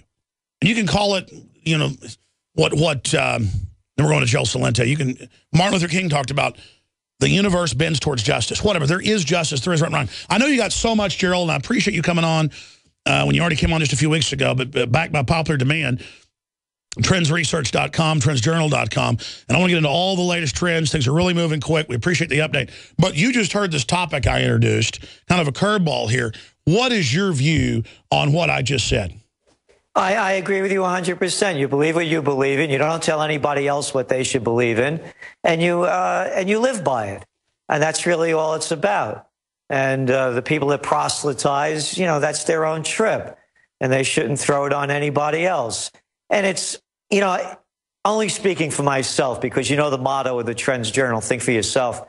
And my definition of hell is taking that last breath and knowing that you lied to yourself and you weren't the person who you said you were or could have been. And when all of these people talk about, you know, the politicians particularly, what will their legacy be? How will history judge them? History doesn't judge you. You judge yourself. What's your legacy? Ask your soul. Who could care less? Are you proud of what you've done? Gerald, I know you coined that statement you say when you come on this show. Repeat that again, because I think that is a great, profound description of life and sums up what all honorable men and women believe in, is that I make mistakes in the passion. I'm not perfect. But in the final equation, I really want people to succeed. I want to be good. I want to leave the world a better place than I came in. Because of my ancestors, so many of them were so honorable. It's about your family name. It's about class. Go ahead. Well, you know, it's interesting you say that. You know, every morning I meditate, and it's try to clear my mind. You know, I want to keep the movie playing all the time, so I try to quiet it. And something I got into probably within the last year, you know, the guys have been up here to the Trends Research Institute, and I have a wall of the ancestors. My grandparents, my great-grandmother, my parents, aunts and uncles. And I'm looking at it one day, and I said to myself, all I am are their DNA.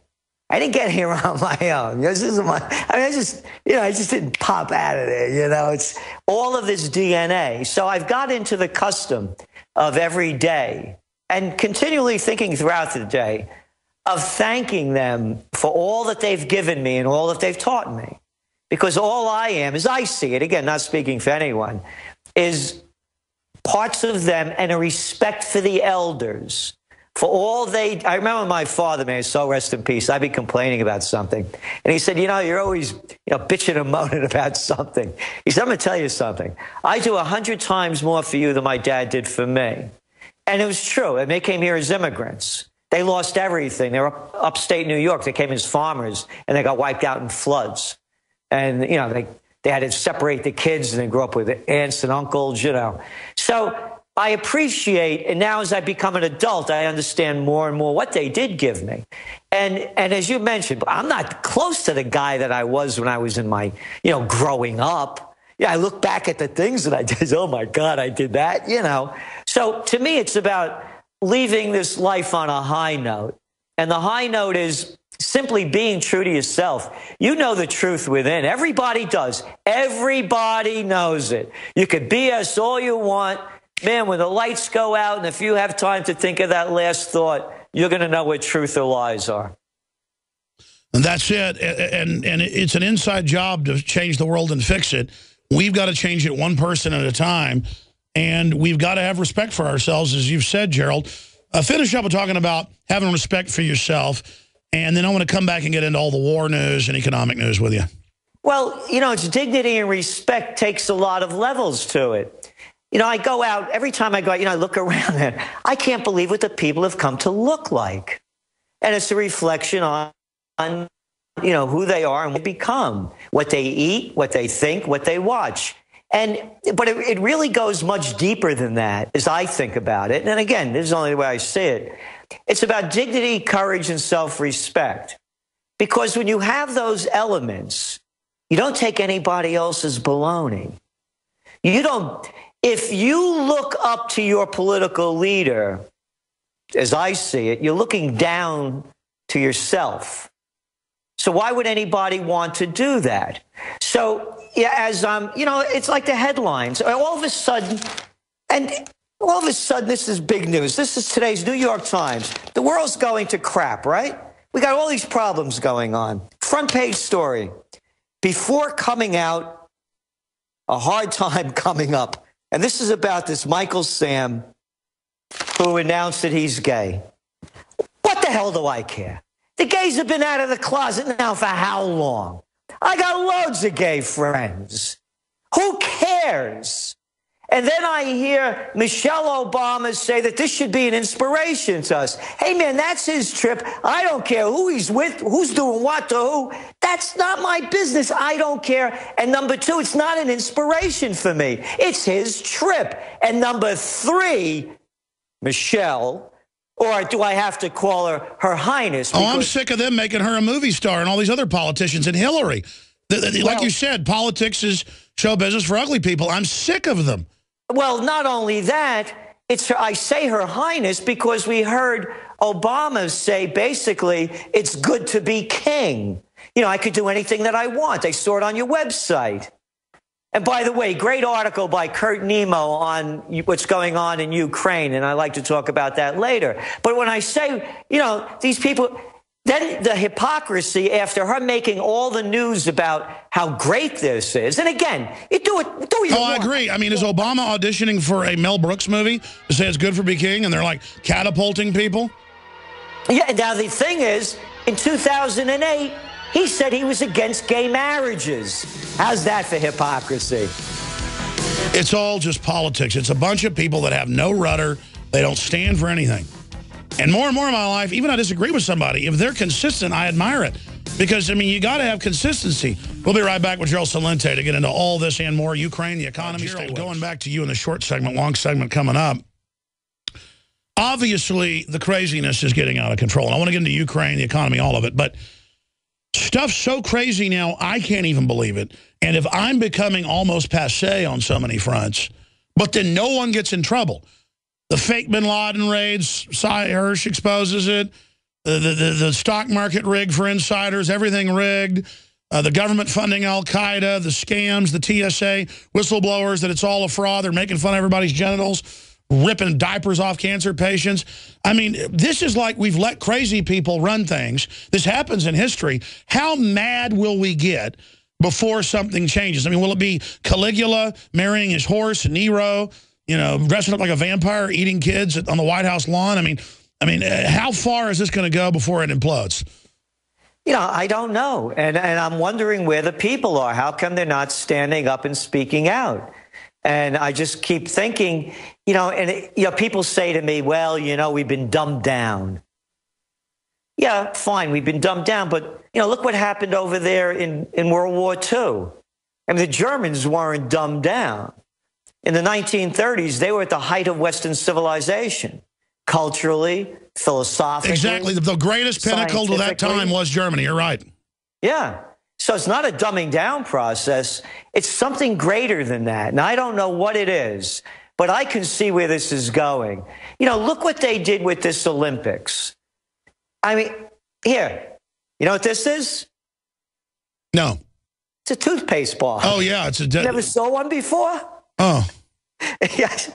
Can you imagine they made that crap up? There's toothpaste bombs? They're creating total mental illness, where everyone's scared of everything.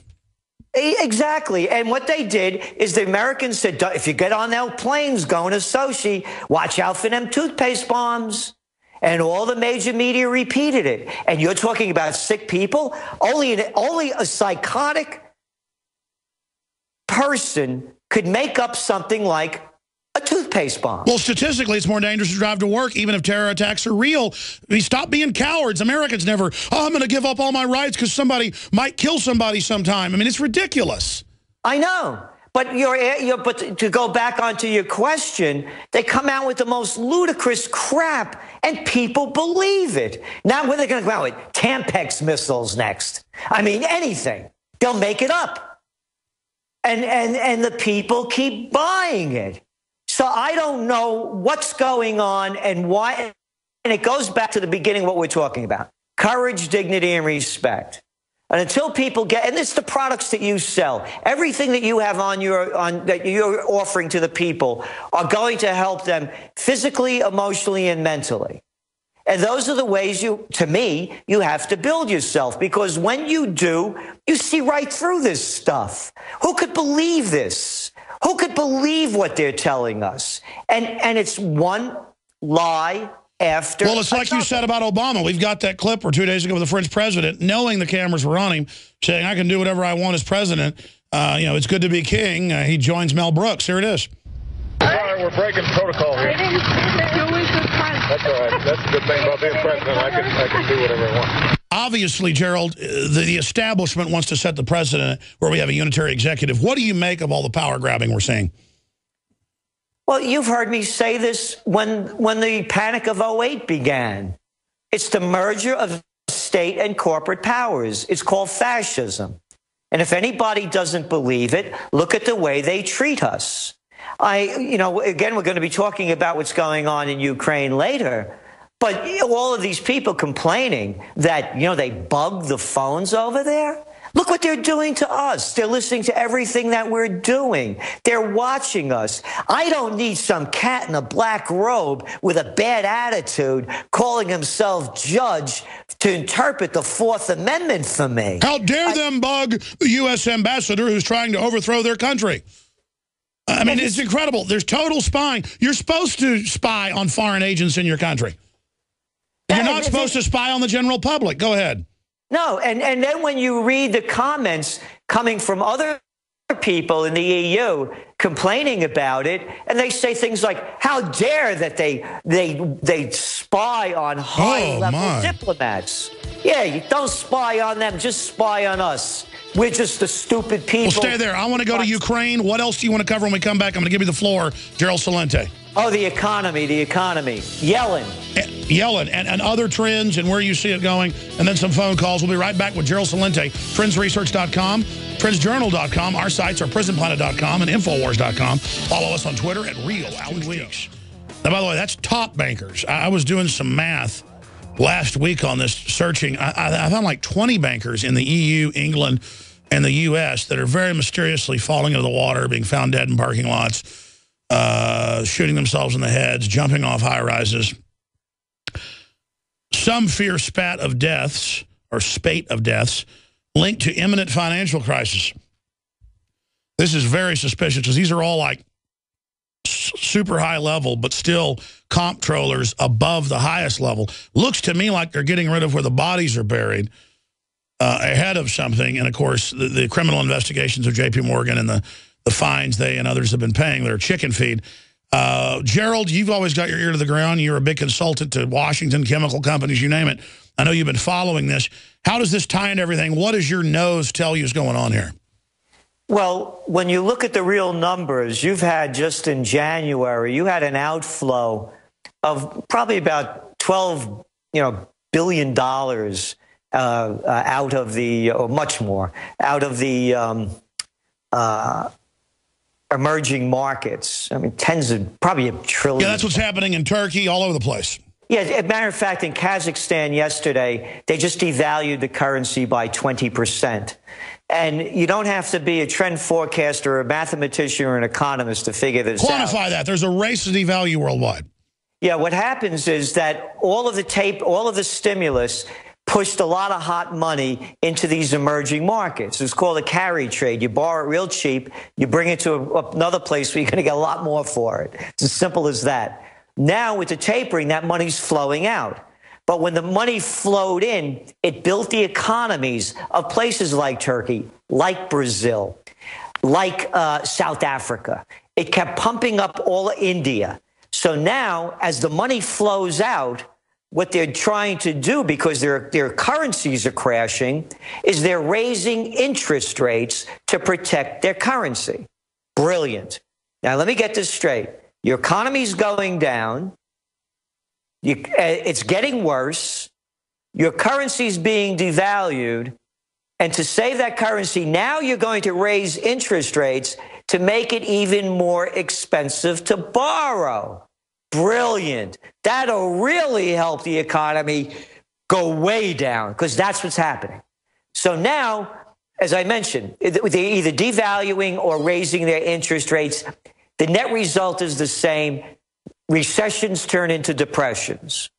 Now, going back to the biggest story, we just saw the dog and pony show yesterday on, you can't call her Fed chairwoman. She doesn't like that. Fed Chair Yellen at the House meeting. That's good. Say it how she says to do it, or you're bad. Exactly.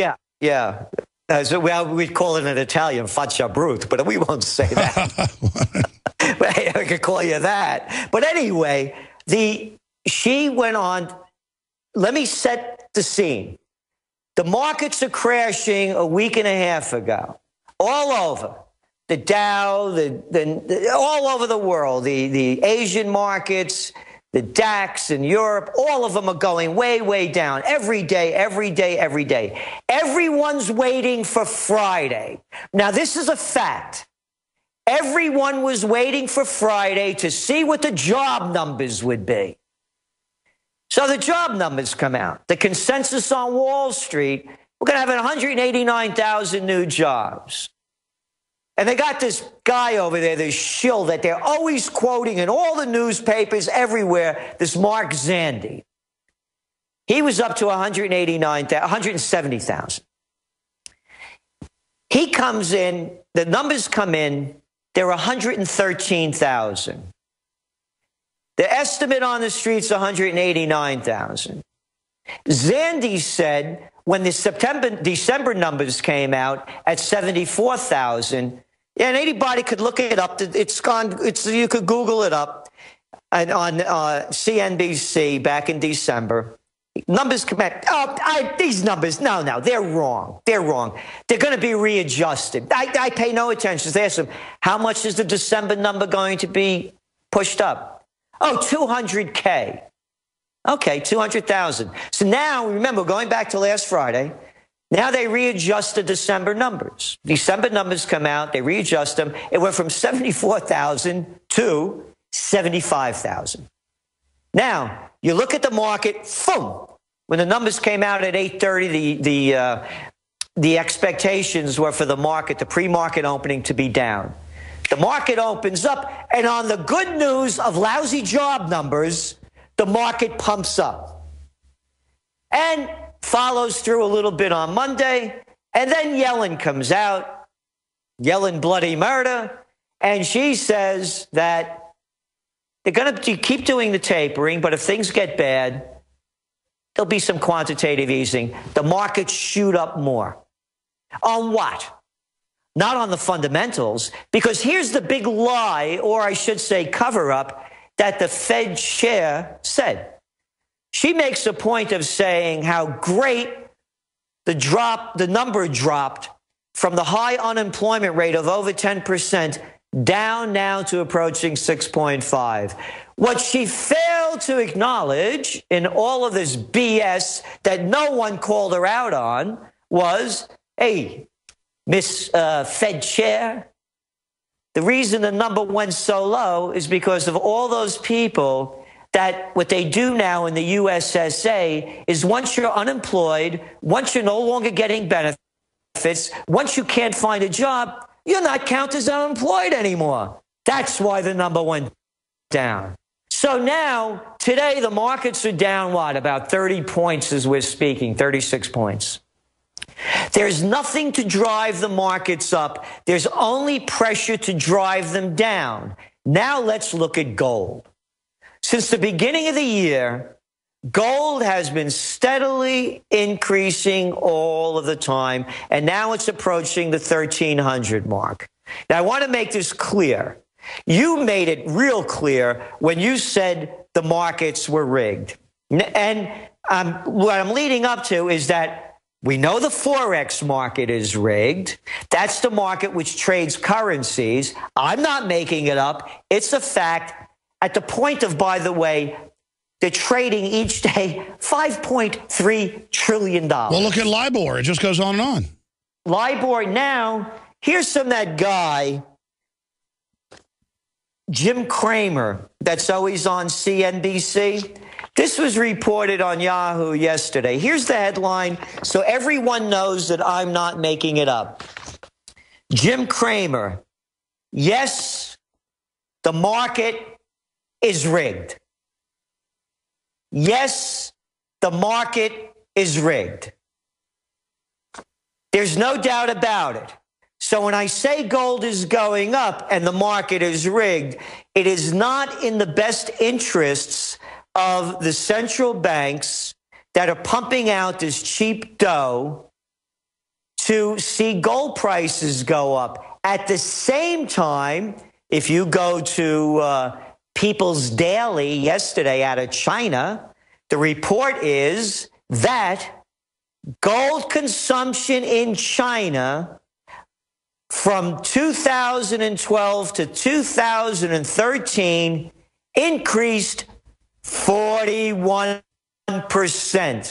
So the rig market, the paper market that the Goldman Sachs gang, the Merrill Lynch mob, the Deutsche Bank bandits keep rigging, that's very different from the real gold. And it shows the false reality. We talked about this years ago, how they use naked shorts, all of it. They won't give Germany their gold. They trade gold in the market they don't have. India, China, they're all buying at record levels. You can't buy physical gold for what they claim spot is. The mints are running out. And meanwhile, I get emails and see comments going, thought gold was a good investment. Well, I told people buy it at 270, and it went up to almost 2,000. And, you know, at 1,200, 1,300, whatever. I haven't sold one gold coin I bought, one silver coin I bought, because I know it's all a fraud. And regardless, it's my emergency backup. But the issue is, it is rigged on every front. And when gold shot up, as you know, a few weeks ago, Gerald, suddenly the dollar started going down. But it's this seesaw, but it can't go on. It can't go on forever. And so it's just so frustrating to watch them do this. Again, this is Jim Cramer. This is a guy that's on CNBC, you know, weekdays, every night, and on their shows, saying that market is rigged.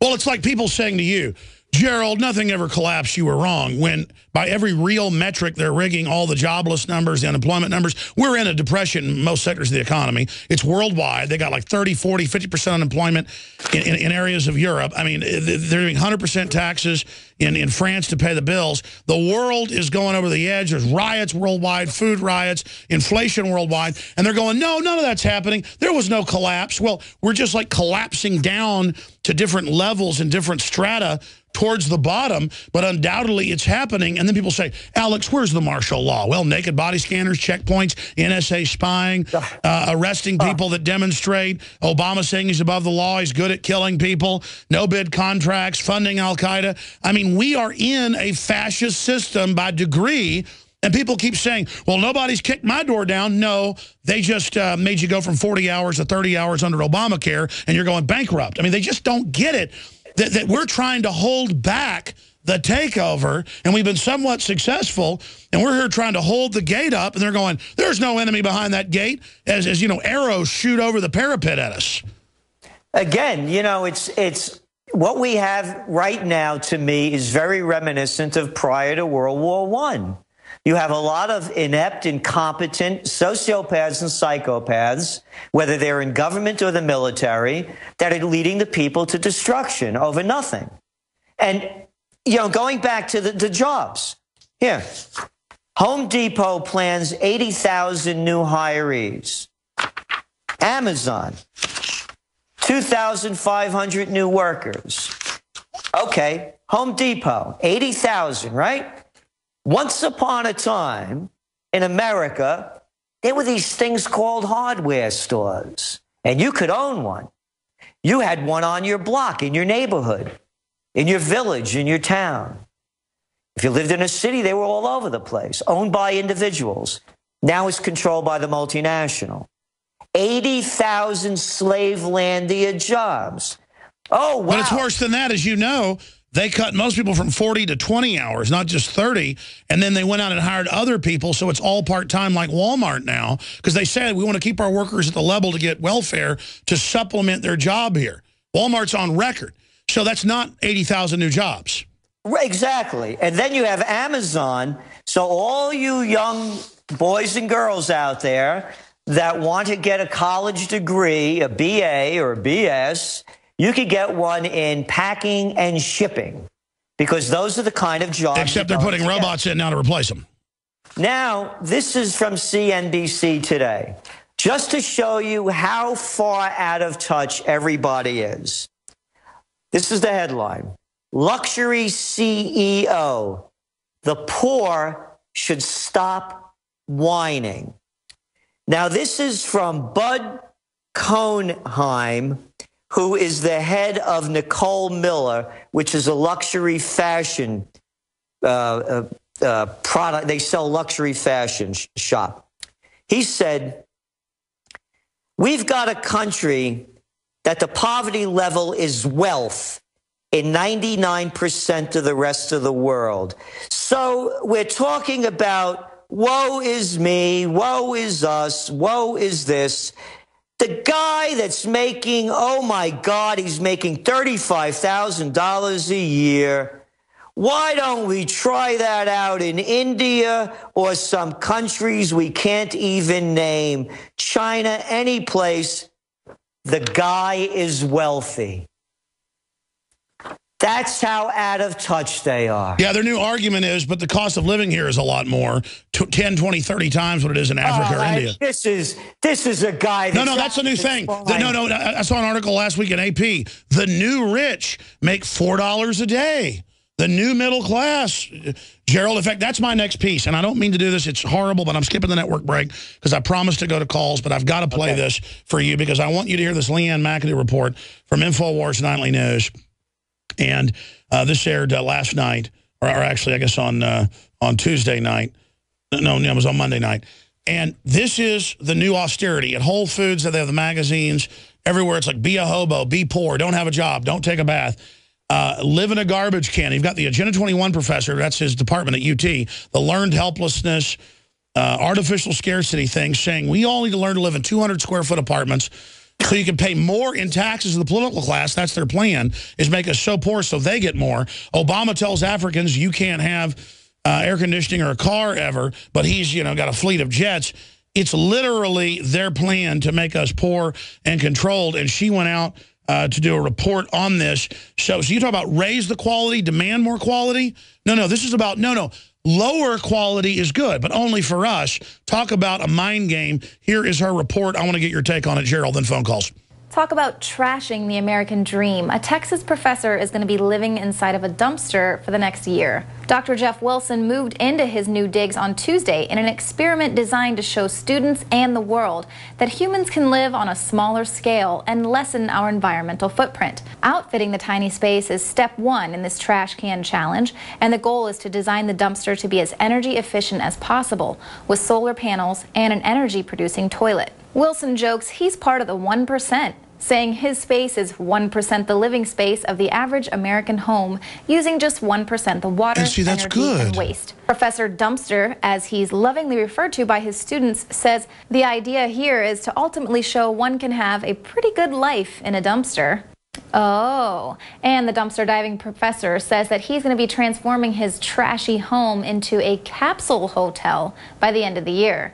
Much like the kind being called home in Japan. Built for salarymen who miss the last train home, tiny capsule hotels are now the homes of last resort for Japan's unemployed. Looking more like a stack of washing machines, they're 6.5-foot by 5-foot rooms that contain a bed, a TV, and a pair of coffins. But it seems the professor is just preparing the community for the coming tiny apartments that cities are toying with as an answer to overcrowding and the need for affordable housing. Micro units, apartments of 500 square feet or less, might be Austin's next big building trend. And that's because they restrict all the other building. The only trend that I'm seeing here is that for those of us who can't afford it, the answer is to just shove us into tiny little boxes like a can of sardines and then just culturally normalize it so we don't realize that we're actually being caged. Recent studies show that living in tiny spaces can actually be sizably hazardous to your health. According to Dal Kopek, Director of Design for Human Health at Boston Architectural College, the space-saving trend of tiny apartments can lead to increased claustrophobia, domestic abuse, and alcoholism. On top of that, researchers believe that children need bigger spaces to flourish. They say children raised in confined spaces can end up becoming withdrawn and have trouble studying and concentrating. They just need video Professor games. Wilson's dumpster has the stench of Agenda 21 all over it. That's the globalist plan for the 21st century. It's not what is Agenda 21, it's almost what isn't. It is the blueprint. It is the action plan to inventory and control all land, all water, all plants, all minerals, all construction, all animals, all means of production, all energy, all information, and all human beings in the world.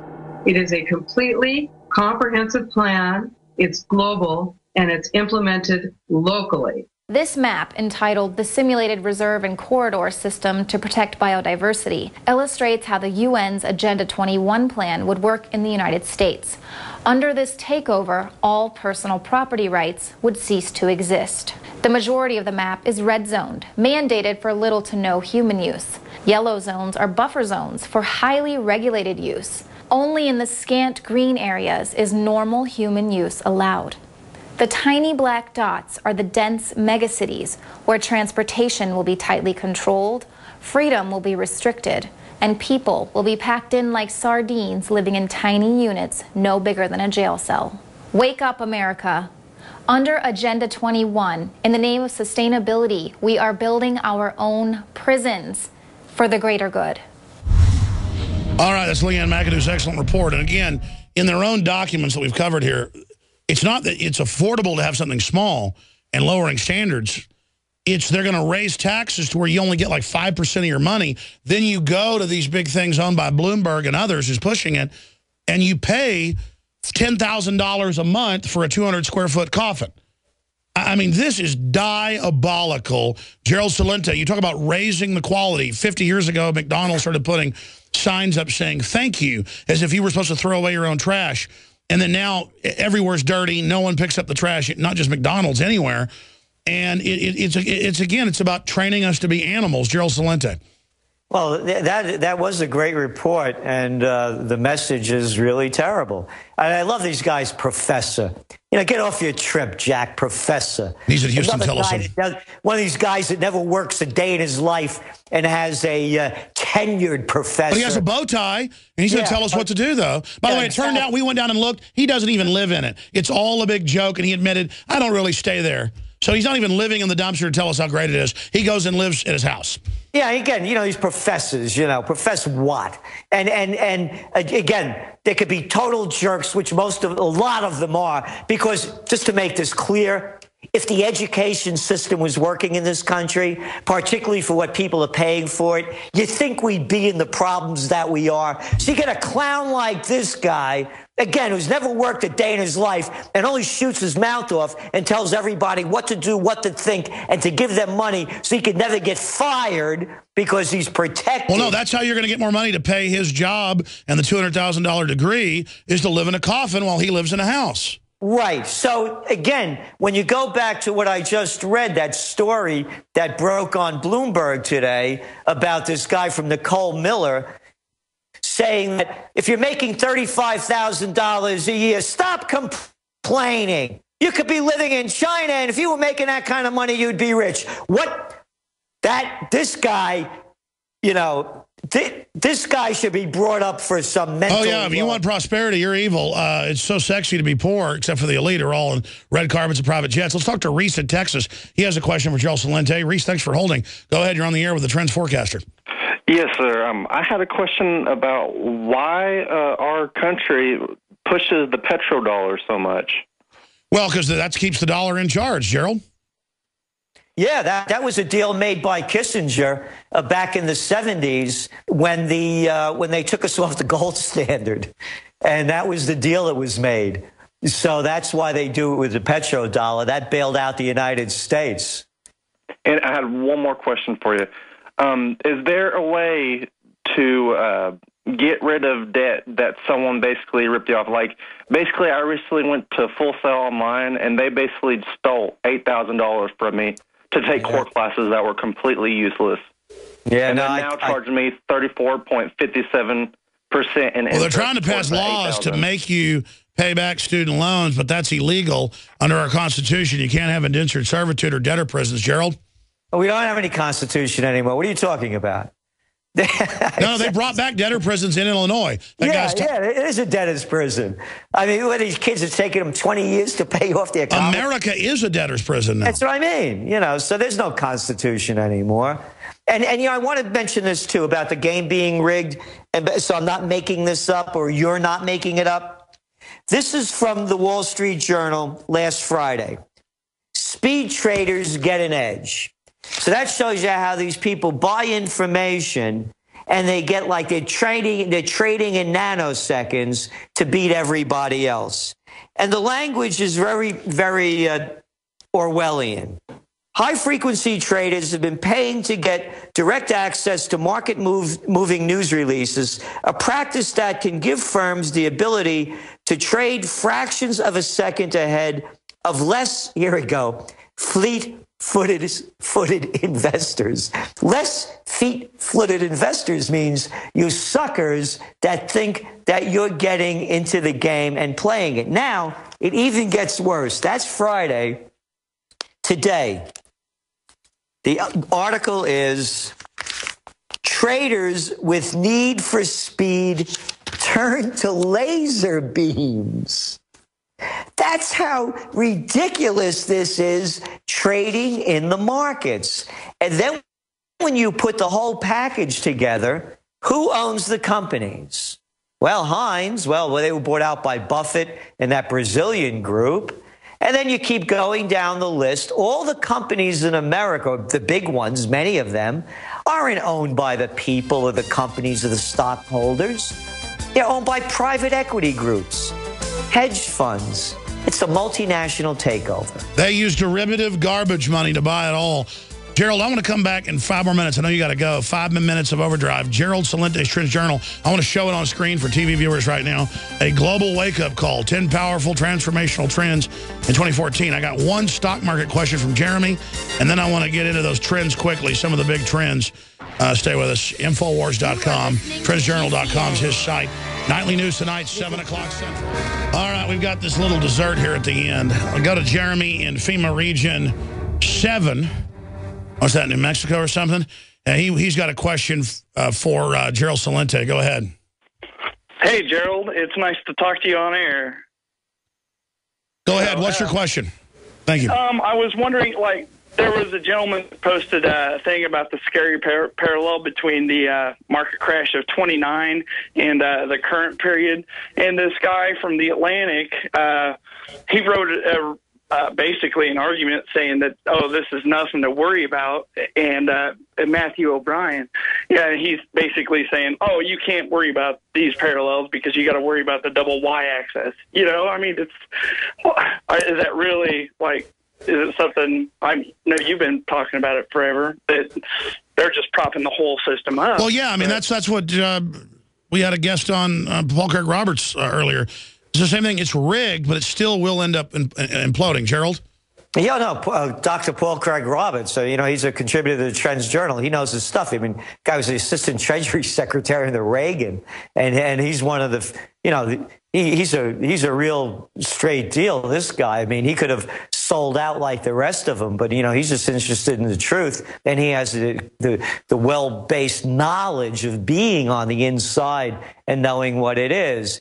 You have these things called, these ongoing monetary transactions, in the ECB in Europe, and in Germany, they had brought a court case that no, you can't do this. You just can't keep dumping money into the system. And of course, the court backed off on it, and they're letting it happen. So whether it's in the United States, whether it's in Europe, and by the way, what people really should start doing now is to pay attention to what's going on in China, because all this is tying together. The Chinese did the same thing the United States did. They just had a different name for it. And with stimulus. And now some 30 to 40% of the Chinese GDP is built upon borrowing money from shadow banking, which what we used to call in the Bronx loan sharks. And like that person that called in that has that dirty deal from the loan shark that's... And by the way, now they want the post office to have payday loans. Exactly. So now what's going on in China, interest rates are going up. Interest rates are going to go up across the board. You're seeing in hot residential markets that were building in 2013 in real estate, they're cooling down. Interest rates are going to go up as this tapering goes up. So going back to the 1929 parallel, they're going to do everything they can to keep pumping money into the system. And so they're going to pretend to taper. They're not going to be able to do it because you can see by the data, it's weak at every level. So they're going to juice it again. And when they do, that's when you're going to see the panic hit. Because that's when you're going to start seeing real currency devaluations. That's when you're going to see gold and silver prices skyrocket. Because they've been artificially holding them back, and they only could do it for so long. But all the paper's going to be worthless, so you won't even want to sell your gold at that time, except for basic items. Gerald Celente, folks can subscribe to your great hard copy journal or sign up for the Trends Alerts, invaluable at trendsresearch.com or trendsjournal.com. Thank you for spending so much time with us. I think it's one of our best interviews ever, my friend. Well, thank you so much for having me. Thank you for what you and all your staff do. You're the first site I look at every day. Well, God bless you. We try to do the best we can. Great crew. Thank you so much, Gerald Celente. All right, I'm sorry to Brenda and John. Call me back tomorrow, and we'll get to you. Nightly News is tonight, 7 o'clock Central. It's subscriber. It's how you support us. PrisonPlanet.tv with Leanne McAdoo, Jakari Jackson, David Knight, Darren McBreen, and the rest of the amazing crew, Rob Dew, and so many others like John Bound that also reports, and so many others that make it possible. PrisonPlanet.tv.